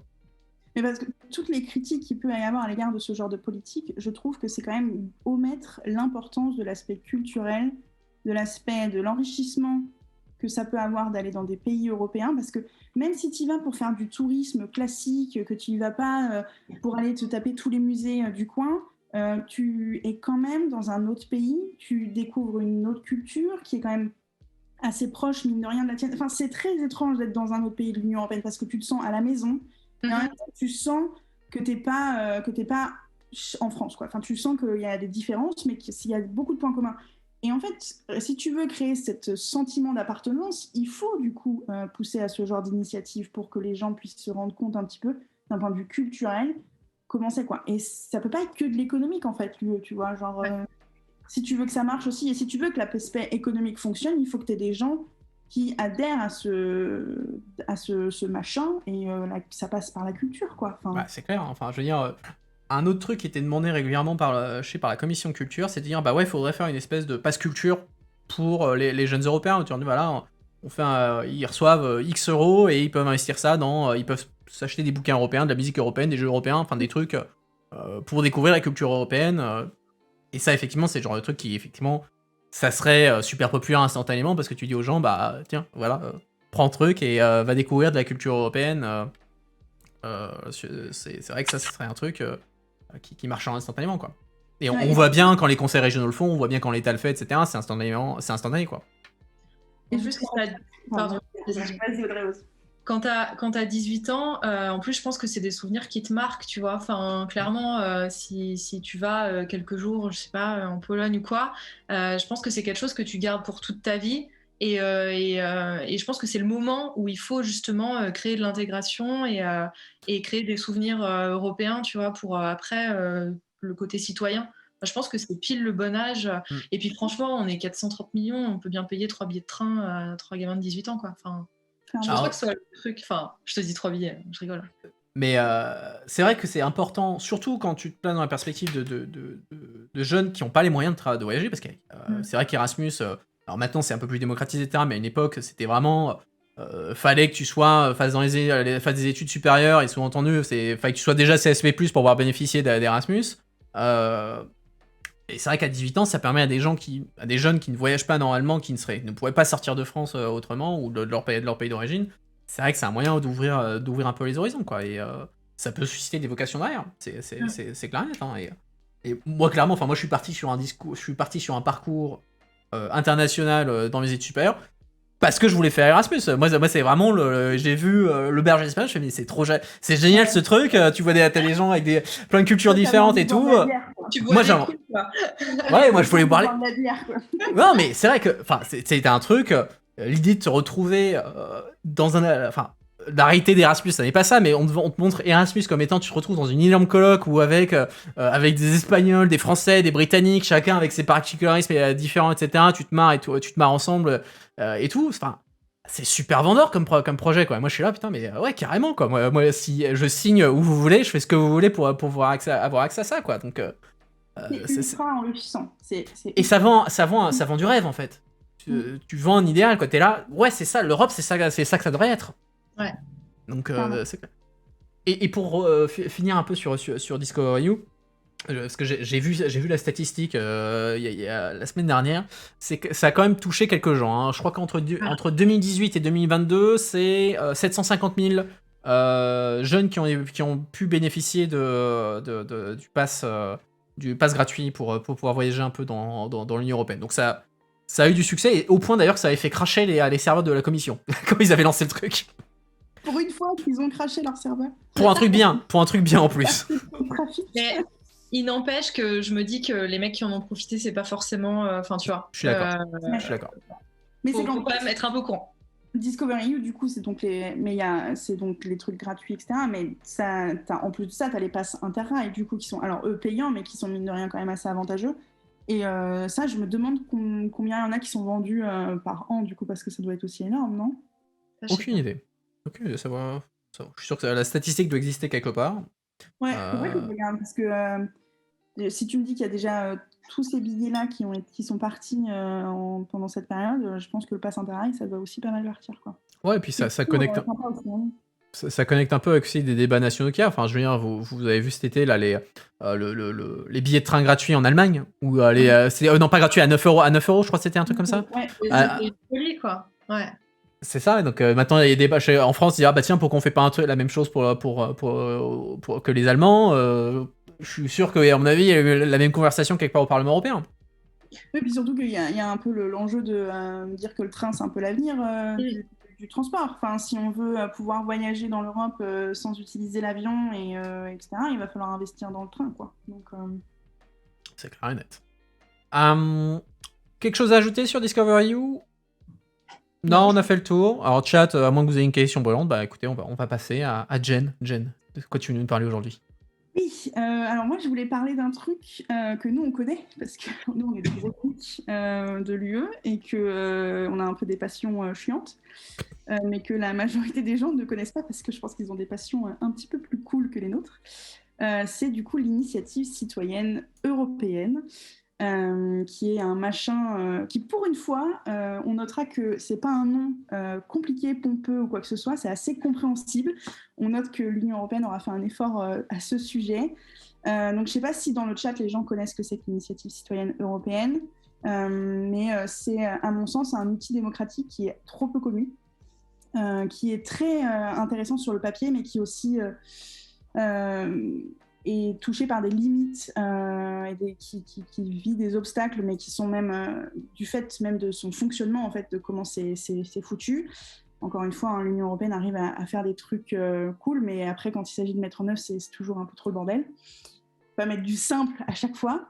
Et donc, l'initiative citoyenne européenne, en fait, ça permet aux citoyens de l'Union européenne de faire entendre leur voix sur un sujet et donc de pousser la Commission européenne à faire une proposition législative, notamment, ça peut passer par ça, pour que du coup, ça puisse avancer sur un sujet ou un autre. Alors évidemment, ça ne peut pas toucher des choses sur lesquelles la Commission et l'UE n'auraient pas de compétences, pas demander des trucs non plus what the fuck. Il faut que l'UE ait compétence à ce sujet-là. Mais mine de rien, ça laisse quand même un champ des possibles assez important. Le seul problème, c'est que dans la mise en œuvre et pour faire une initiative, eh ben, c'est un peu compliqué. Déjà, on ne peut pas faire une initiative tout seul dans son coin. Il faut au moins 7 organisateurs, donc 7 citoyens qui viennent de 7 États membres différents qui résident. C'est-à-dire qu'il faut que ce soit des gens qui résident dans 7 États différents. Mais alors moi, je ne sais pas vous, mais moi, typiquement, déjà, cette condition, je ne la remplis pas. Je ne sais pas si vous la remplissez. Peut-être toi, Quentin, si tu as fait un Erasmus, du coup, tu connais plein de monde, mais en vrai, c'est très compliqué d'avoir de trouver 6 comparses au niveau de l'UE. Donc, c'est plutôt quelque chose qui va être destiné déjà à des associations, à des ONG ou des trucs de ce style-là, ce qui limite pas mal en partie le truc, même si on peut comprendre qu'il y ait besoin d'une organisation un petit peu plus solide ou quoi pour pouvoir aller sur ce genre d'initiative, mais tout de suite, tu vois, ça freine, c'est déjà un premier frein. Ensuite, il faut que tu récoltes 1 million de signatures. Alors comme ça, tu as l'impression que c'est pas énorme. Enfin, on est 430 millions, donc ça va, en sachant que bon, c'est quand même sur ceux qui sont en âge de voter qui peuvent signer, ou alors 16 ans si les États membres décident de baisser un petit peu.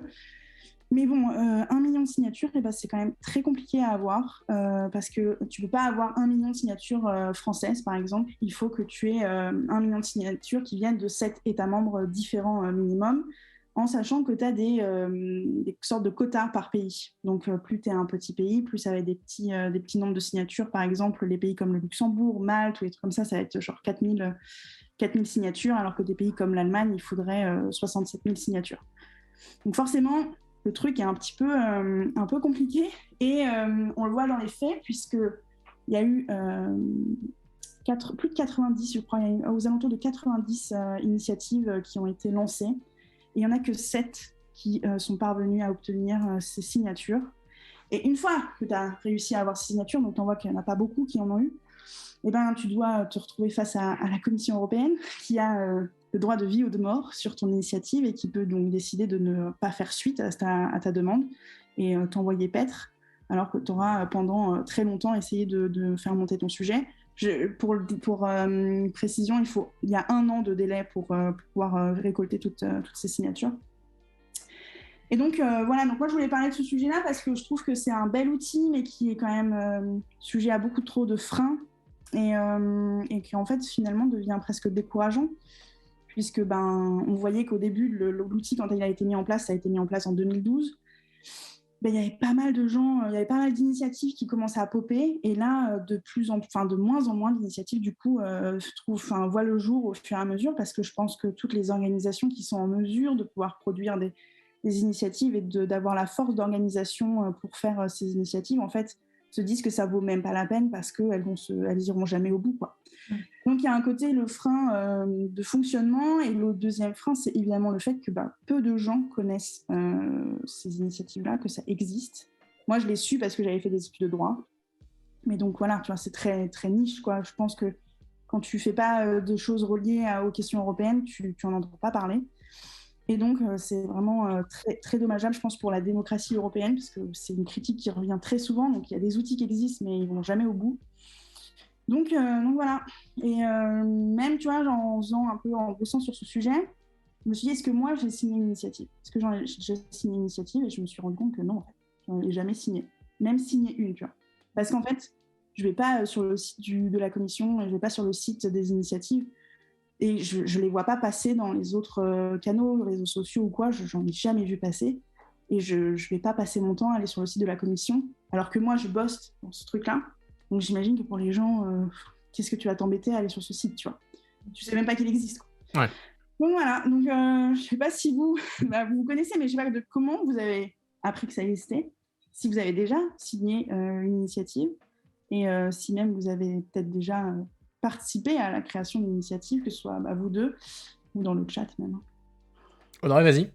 Alors moi j'ai découvert ça lundi en dérochant l'interview d'Adina Revol sur le côté qu'est-ce que la Commission européenne, qui est porte-parole de la représentation française de la Commission. Et en fait, quand on en avait parlé, ça m'était complètement passé, genre j'étais là, ouais, ok. Et en fait, là, en me concentrant sur l'interview, j'ai fait, mais c'est vachement bien ce truc, pourquoi j'étais pas au courant? Et puis ensuite, j'ai vu qu'il y en avait qu'une seule qui avait abouti. On en a reparlé d'ailleurs sur ça, qu'au final, ça avait un petit peu capoté. Mais je pense quand même que vu tout le pataquès qu'il faut pour réussir à en faire naître une, entre guillemets, parce que non seulement, comme tu disais, les 7 pays, plus les signatures à se diviser, mais en plus au prorata de la taille du pays, enfin genre mission impossible le truc. Et ben je pense que dans ces cas-là, la commission devrait être obligée de s'en emparer. Enfin, tu vois, au moins un petit truc, parce que franchement, faire tout ce travail pour qu'à la fin on dise ouais, voilà, je trouve que ouais, en effet, c'est hyper décourageant. Je n'en avais pas signé puisque je ne savais même pas que ça existait jusqu'à il y a une semaine.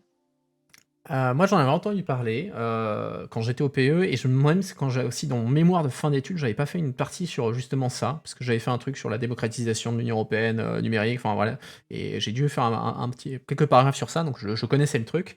Alors après, moi, j'ai un peu cassé l'ambiance, moi je suis assez critique en fait de l'ICE en fait, parce que je trouve que l'idée est bonne. Enfin, le principe d'avoir un moyen de faire remonter à la Commission européenne et aux institutions européennes des sujets, effectivement, c'est bien. Mais après, moi, en fait, la manière dont c'est fait, moi, je suis très critique de ça.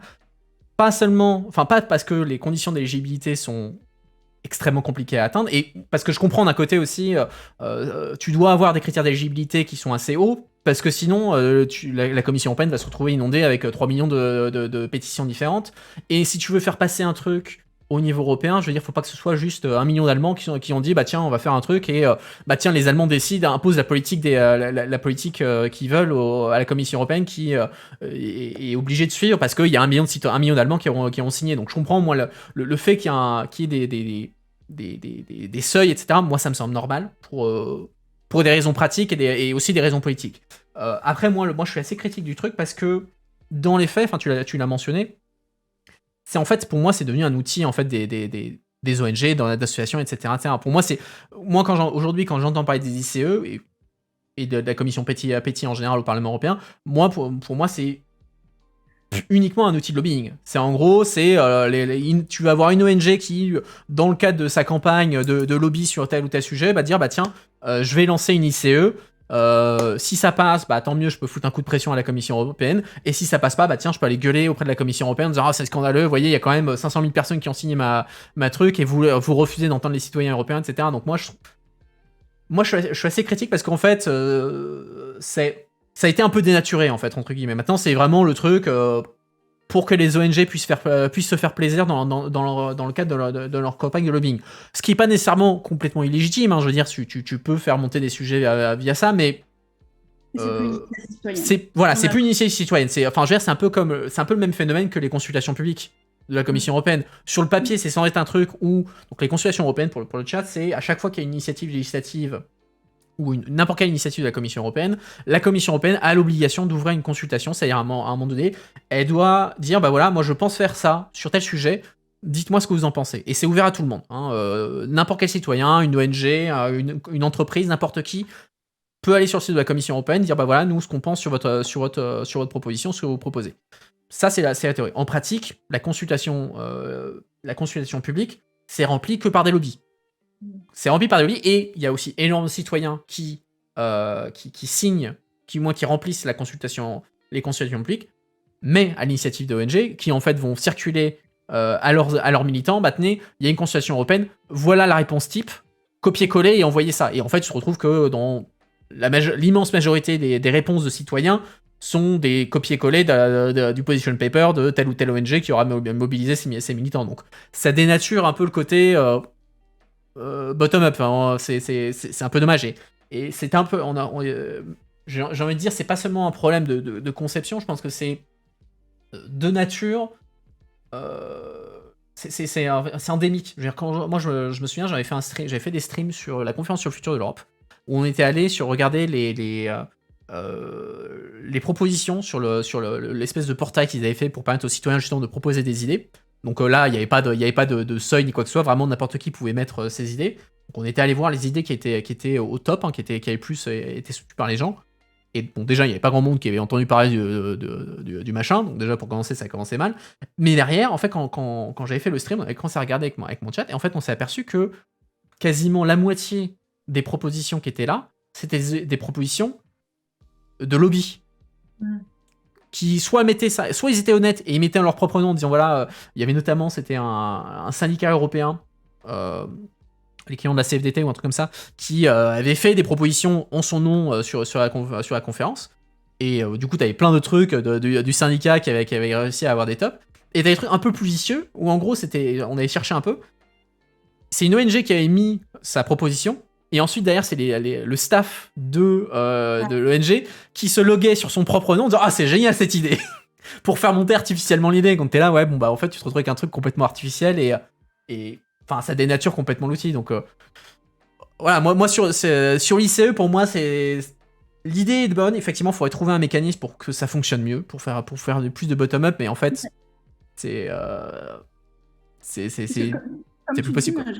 Je suis pas non plus choquée par le fait de mettre qu'il faille que les signatures viennent de plein d'États membres différents, etc. Je comprends, surtout qu'aujourd'hui, on a un système de pétition en ligne qui fait que tu peux facilement engranger de la signature, même si pour le coup, le système de vérification est très important et que ce qui était demandé en termes de données aussi était énorme, ce qui pouvait être aussi un frein avec les ICE, même si ça a un peu évolué et une réforme récemment. Mais c'est vraiment le problème est dans le fait que il faut 7 citoyens de 7 pays différents. Et c'est ça, pour moi, le vrai enjeu. Et à la limite, pourquoi pas envisager un truc où tu mets une sorte de plateforme, je sais pas, où un citoyen arrive avec sa propre idée.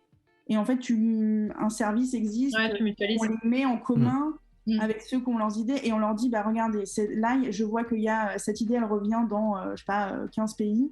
Et ben, il y a peut-être moyen de les mettre ensemble pour qu'ils puissent du coup faire une ICE. Et là, on retrouverait un truc peut-être un petit peu plus citoyen et pas un truc juste accaparé par des organisations qui ont cette capacité du coup à traverser les frontières, quoi. Parce que nous, il y a la question déjà, va connaître cette non, je suis d'accord.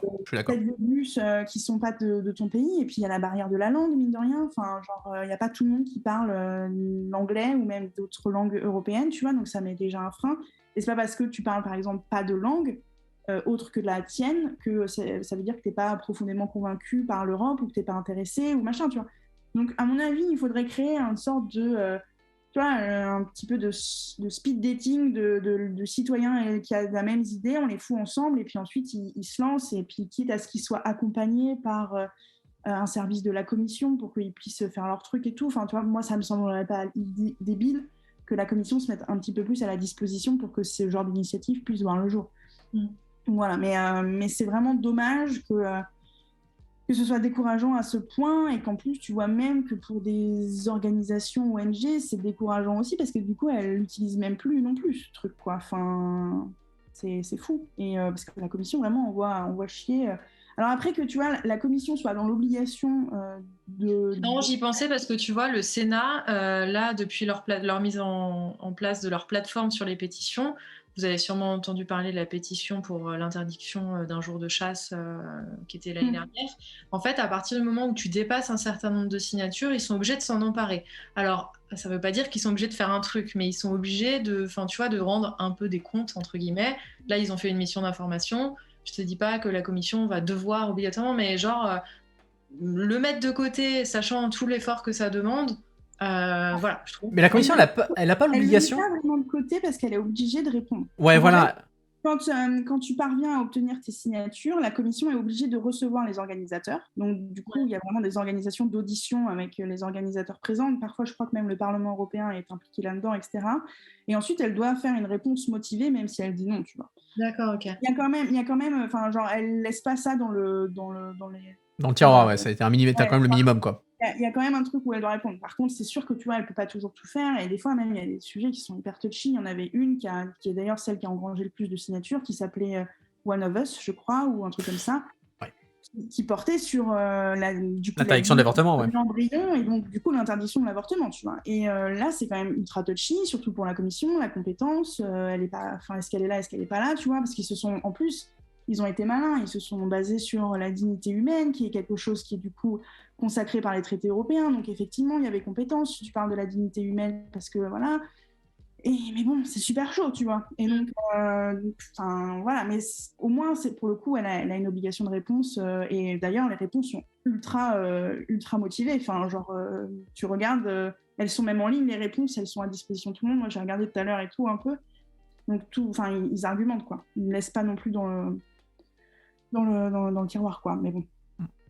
Ouais. Mais c'est quand on en parlait, juste un dernier petit point avec Adina Revol, elle me disait, bah, sinon, l'autre moyen, c'est de parler de son problème à son eurodéputé. Enfin, tu vois, limite, c'est presque ça le plus rapide, entre guillemets. Et en même temps, tu retrouves aussi un problème, moi je pense vraiment au mec à la base, hein, c'est qu'ils ne savent pas qui c'est. Enfin, tu vois. C'est ça. Oui, et puis le député, en fonction de... Enfin, tu vois, il n'est pas forcément élu à côté de chez toi, tu vois. Enfin, déjà, même un député national, avoir accès à ton député national n'est pas forcément ultra évident parce que ta circonscription, en fonction... Enfin, elle est quand même grosse, tu vois, il y a quand même beaucoup d'habitants. Un député représente quand même pas mal de monde. Enfin, tu vois, et puis, en fait, aussi, au niveau européen, il faut bien voir qu'un citoyen... dans la manière dont il va peut-être voir les choses, il va peut-être penser que le député européen peut faire des trucs sur des choses sur lesquelles il n'a pas de compétences non plus. Déjà de 1, et ensuite les députés européens, comme c'est un système un peu plus différent, sont quand même très spécialisés par des thématiques.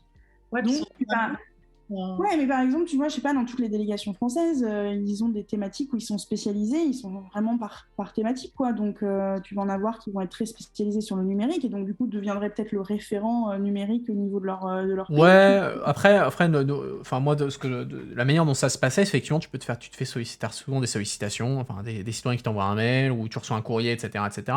Alors, t'as effectivement des trucs où parfois ils te demandent des trucs, c'est juste impossible, hein, c'est pour les compétences de l'Union européenne, ça n'a rien à voir avec une politique européenne ou autre, donc tu dois inventer une réponse un peu polie pour dire bah ouais, mais en fait non.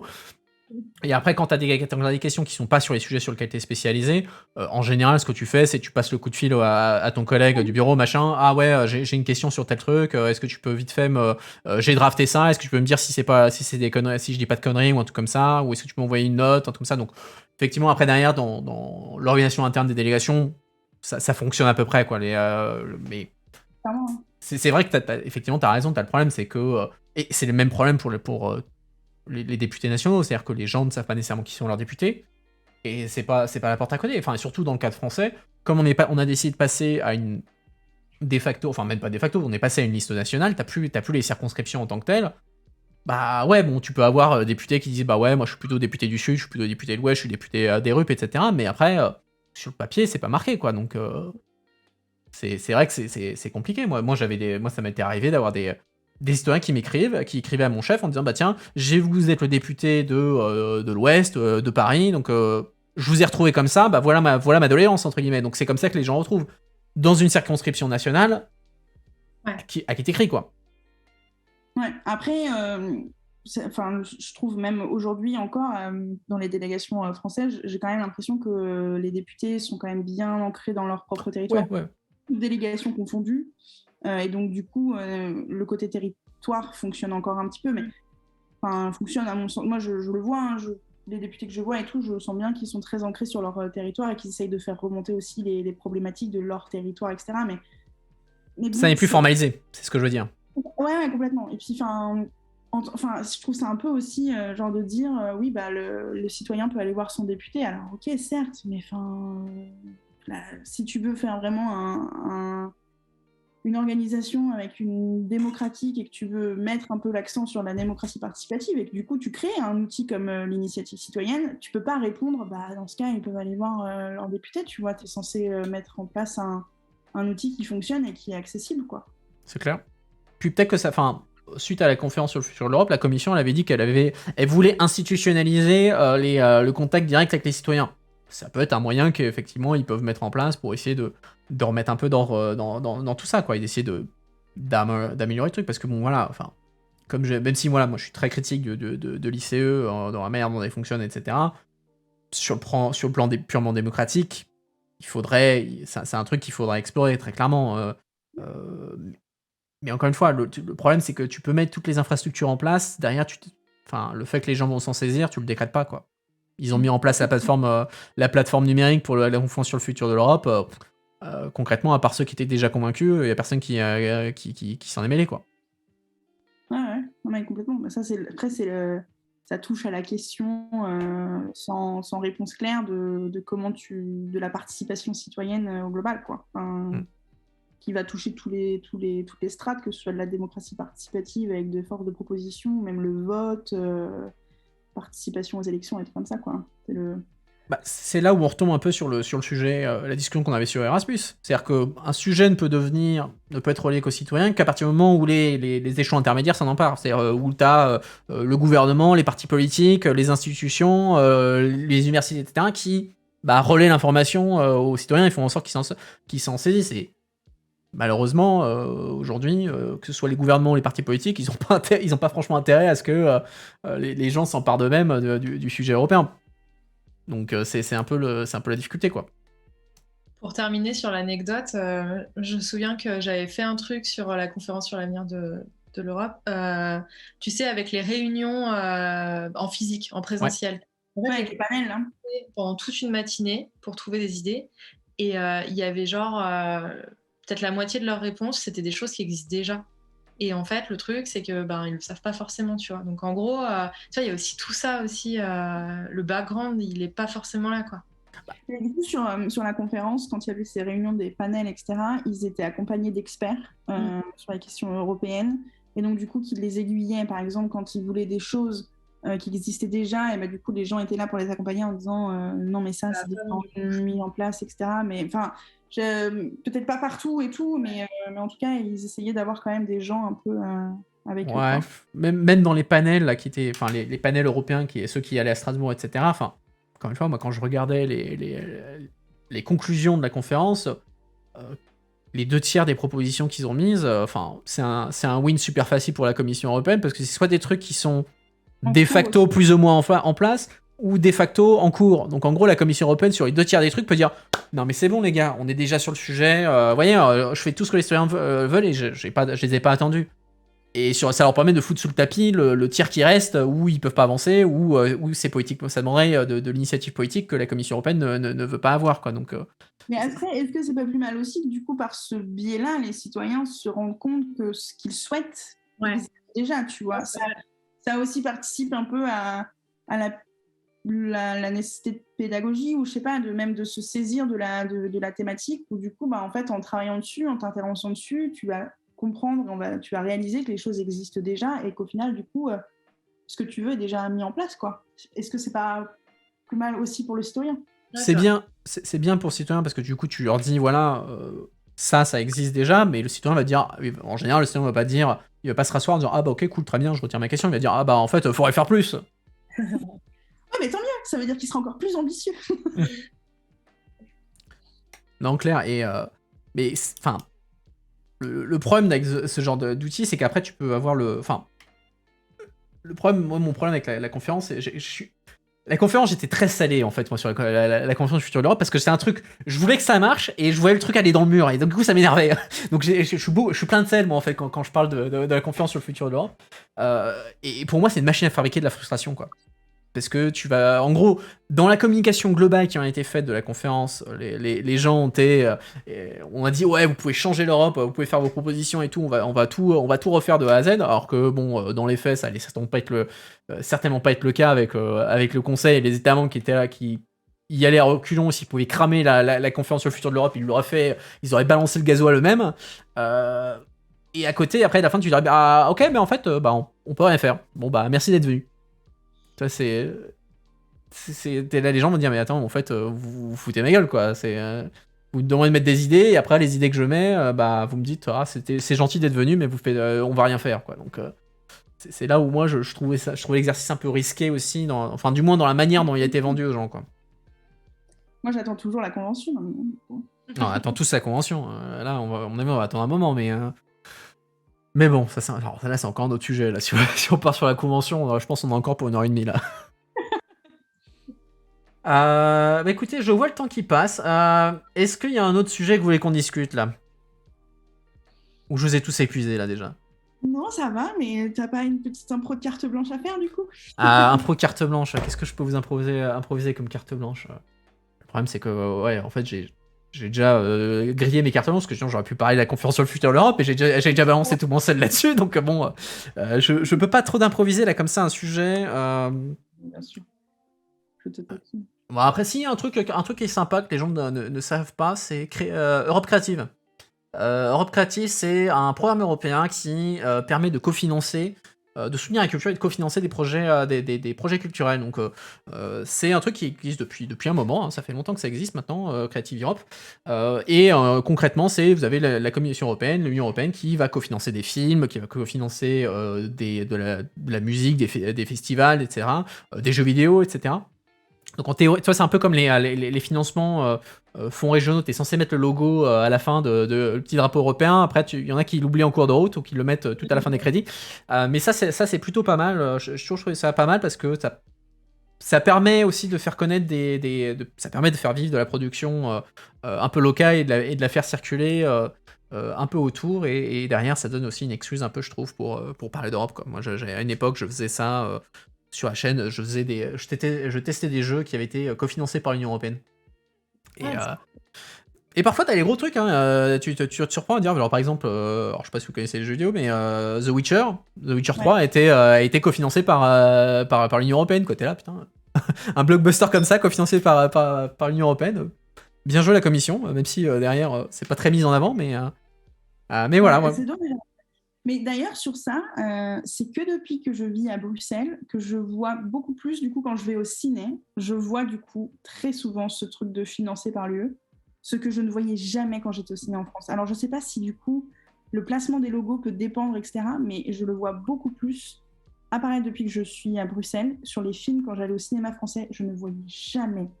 C'est vraiment tout à la fin du générique, quoi. Mais vraiment, à la toute fin. Là, ça fait plusieurs films que je le vois avant, et c'est à Bruxelles que je vois ça. Moi, je l'ai vu à la Cité du Vin, à Bordeaux, qui est financée en partie... je sais pas si c'est du coup sur le côté culturel, je pense que oui, quand même. Oh, ça doit être un mix des deux. Enfin non, ça va pas être Creative Europe, parce que Creative Europe, c'est vraiment du projet culturel, mais ça doit être plutôt des fonds régionaux. Ça va être des fonds régionaux, parce qu'il y a une partie des fonds régionaux qui peut être attribuée à des projets culturels. Donc, en avis, c'est la portion culturelle des fonds régionaux qui a dû jouer là-dedans. Mais du coup, là, pour le coup, ils l'ont mis quand même... ils ont dû avoir des sous parce qu'ils l'ont mis vraiment en grand. Ouais, surtout que, avec le temps qui passe, c'est un truc sur lequel la Commission européenne, maintenant, elle tape un peu sur les doigts en disant, bon, les gars, mon petit drapeau, j'aimerais bien l'avoir, et pas en 3 pixels, je veux un truc d'une taille assez... qu'on le voit, quoi. Je veux dire, c'est que je vous donne pas du fric gratos pour que vous puissiez faire votre campagne derrière, d'envoyer, j'ai payé ça, alors qu'en fait c'est lieu.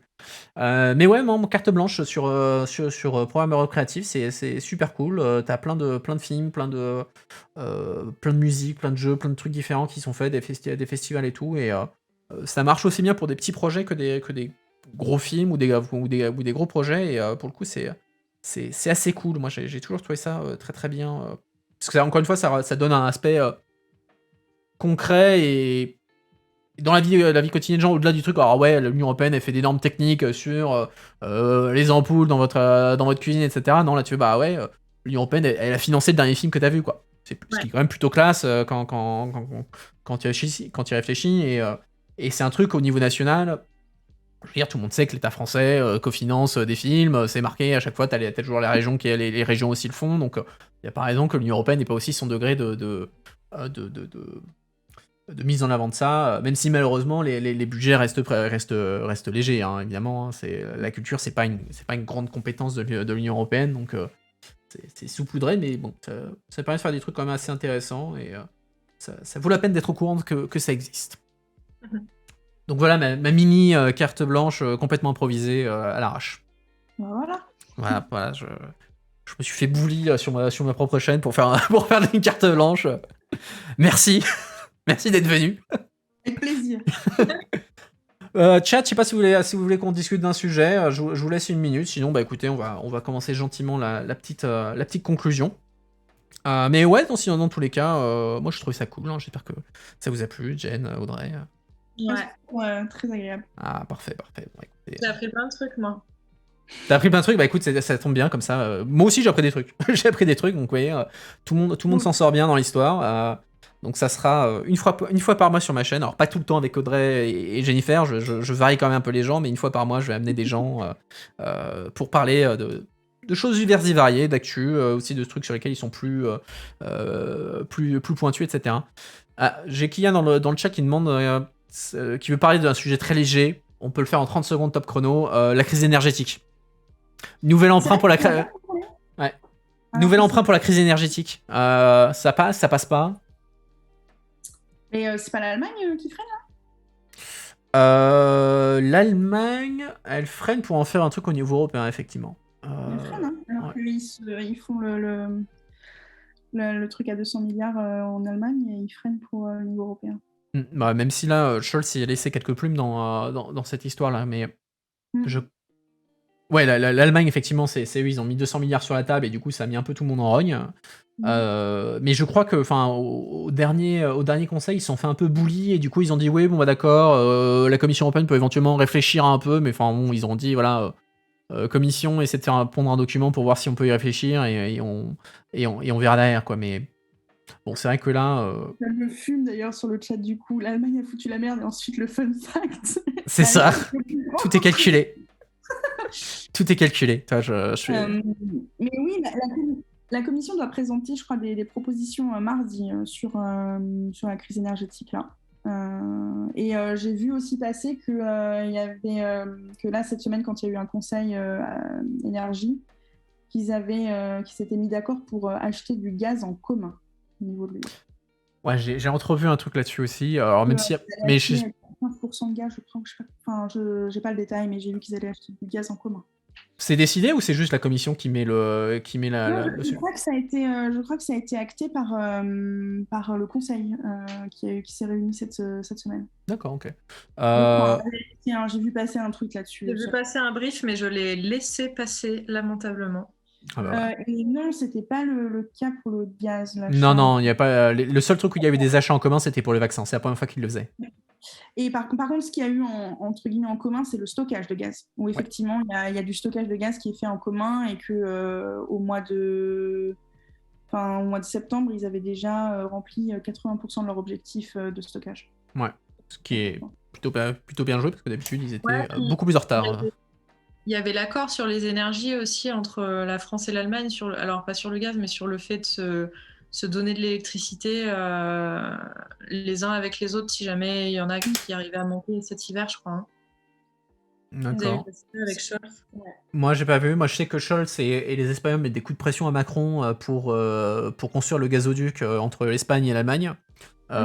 Et Macron bloque parce que de ce que j'ai compris, c'est un côté, c'est un mix entre défense internationale parce qu'effectivement, la France, elle exporte de l'électricité avec le nucléaire quand les centrales fonctionnent, donc elle a pas envie d'avoir la concurrence du gazoduc espagnol. Et aussi, il dit ouais, mais c'est un peu absurde de dire qu'on fait tout un discours sur la dépense énergétique, les renouvelables, etc., si c'est pour construire des gazoducs qui vont pas changer grand-chose derrière au niveau du mix. Mais ouais, les Espagnols et les Allemands, et Portugais aussi, ils foutent des gros coups de pression à la France en ce moment sur ça. Même si, encore une fois, ça c'est... ultimement, c'est la France qui aura le dernier mot. C'est pas les autres qui vont dire à la France, qui vont forcer la France de construire un gazoduc, quoi. Mais... Là, pour revenir sur la commission, c'est ça. La commission fera mardi des nouvelles propositions concrètes pour faire face à la hausse des prix de l'énergie. Bon, bah écoute. Oui, parce qu'il y a plusieurs pays qui foutent un peu la pression sur la commission. On avait déjà vu ça avec Charles Michel qui avait attaqué la commission en disant qu'ils n'avaient pas été assez rapides et réactifs par rapport à la situation, parce que on le sait depuis quelques mois que ça va nous tomber dessus, cette crise énergétique, et que l'hiver, ça rapprochait de plus en plus. Et j'ai vu aussi d'autres pays qui ont fait un peu ces reproches-là à la commission. Bon, alors après, c'est toujours facile, hein, les États qui tapent sur la commission.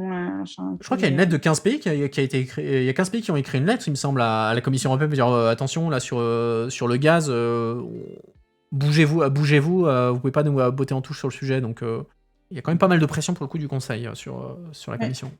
Et sur l'énergie aussi, qui est liée, mais le Luxembourg et l'Autriche font un recours du coup devant la Cour de justice sur la taxonomie aussi. Ouais. C'est vrai. Parce que la taxonomie, dans mes souvenirs, alors je ne suis pas du tout expert sur les sujets énergie, mais comprend du coup le gaz et le nucléaire. C'est ça, donc la taxonomie, c'est une sorte de label pour orienter les investissements vers ce qui serait des énergies vertes ou de transition. Et donc effectivement, tu avais le gaz et le nucléaire qui avaient été inclus dedans pour faire plaisir aux Français et aux Allemands. Et évidemment, ça n'a pas fait plaisir à beaucoup de monde. Et paradoxalement, pas aux Allemands non plus, les Allemands ne voulaient pas de nucléaire dans le truc parce qu'ils ont les verts dans la coalition, mais du coup, effectivement, on va voir ce que ça va donner la CGE, quoi. Ça va être fun. Du coup, Kylian, je pense pas que la CGE va se prononcer sur le fond de est-ce qu'il faut mettre est-ce qu'il faut mettre le gaz et le nucléaire dans la taxonomie. Je pense que c'est plutôt sur la procédure, parce qu'il y avait des critiques sur la procédure autour de la taxonomie. Je pense que c'est plutôt sur ça qu'elle va se prononcer. Ouais, si mes souvenirs sont bons, c'est en gros ce que le Luxembourg et les autres disent, c'est que la commission est allée au-delà de ses pouvoirs et qu'en gros l'inclusion d'énergies non renouvelables comme le gaz et le nucléaire aurait dû demander un acte législatif séparé. Et que du coup, elle ne pouvait pas passer par un acte délégué pour faire passer un taxonomie. La taxonomie, normalement, c'était censé que être les énergies vertes, et donc en étendant ça au gaz et au nucléaire sans mettre dans la boucle un processus législatif, la Commission est allée au-dessus de ses pouvoirs. De mémoire, c'est l'argument un peu qu'ils font sur ça. Ouais, donc ça va être c'est pas sur le fond de l'opportunité. Non, de toute façon, même si la CGE, on lui posait la question, elle dirait non, c'est pas à nous de répondre, c'est le co-législateur qui décide de l'opportunité de faire quelque chose. Même s'ils peuvent mettre même s'ils peuvent mettre des indices ici ou là, c'est pas la CGE qui va dire bah non, la Commission européenne devrait faire ça. Clairement pas. Ouais. Ok, bon bah écoutez, on va commencer la petite conclusion. Donc Jen, Audrey, merci beaucoup d'être venus ce soir. J'espère que vous avez apprécié. J'espère que vous avez apprécié ce nouveau format. Ça sera une fois par mois. Donc la prochaine fois, ça sera au mois de novembre. Je vous tiendrai au courant de quand ça se fait. Faites-moi des retours sur ce que vous avez bien aimé, ce que vous n'avez pas aimé. Parce qu'on peut encore faire voler le modèle, hein, c'est tout nouveau, donc on peut faire changer les choses. Sinon, qu'est-ce que j'ai pour vous ? La semaine prochaine, mon programme, lundi, donc demain, interview avec Pierre-Alexandre Anglade, donc président de la Commission des Affaires Européennes à l'Assemblée nationale. Donc c'est pas un député européen, c'est un député français. Donc il vient demain soir à 20h sur la chaîne pour nous parler un peu de qu'est-ce que c'est ces commissions des affaires européennes, qu'est-ce qu'on y fait, et un peu comment ça fonctionne, la relation entre l'Assemblée nationale et l'Union européenne. Mardi, interview avec un député... Il y a le Sénat aussi qui a une commission. J'ai demandé au Sénat et j'ai pas eu de retour du président de la commission du Sénat, donc c'est pas ma faute. j'ai fait. Ça va être sympa, vous allez pouvoir parler du principe de subsidiarité. Ouais, c'est ça. On va pas être sujet facile. On va pas être sujet facile. Et sinon, mardi, interview cette fois en anglais avec un député bulgare, Peter Vitanov, et dimanche, la version Eurobubble Therapy, mais en anglais cette fois. J'ai pas encore la réponse définitive de mes invités, donc je vous dirai ça demain ou après-demain quand ça va arriver. Donc sinon, Jen, vous pouvez la suivre sur Twitter, vous avez son hâte juste sous le flux vidéo. Vous pouvez les checker sur YouTube, Whip, la chaîne, où ils font de temps en temps des vidéos, à ce qui paraît, il y a une rumeur qui circule. Donc allez voir ça. Audrey Vétaz, vous pouvez la suivre, donc vous avez le Twitter de son podcast Trade Union _pod sur Twitter, et vous pouvez bien entendu aller voir son podcast Trade Union sur toutes les plateformes. Jamais tu dois être sur Spotify, pas Discord, mais Deezer, etc. Donc, allez les checker. Chat, merci beaucoup. Audrey, Jen, merci encore. Et écoutez, à très bientôt tout le monde. Ciao. Merci beaucoup.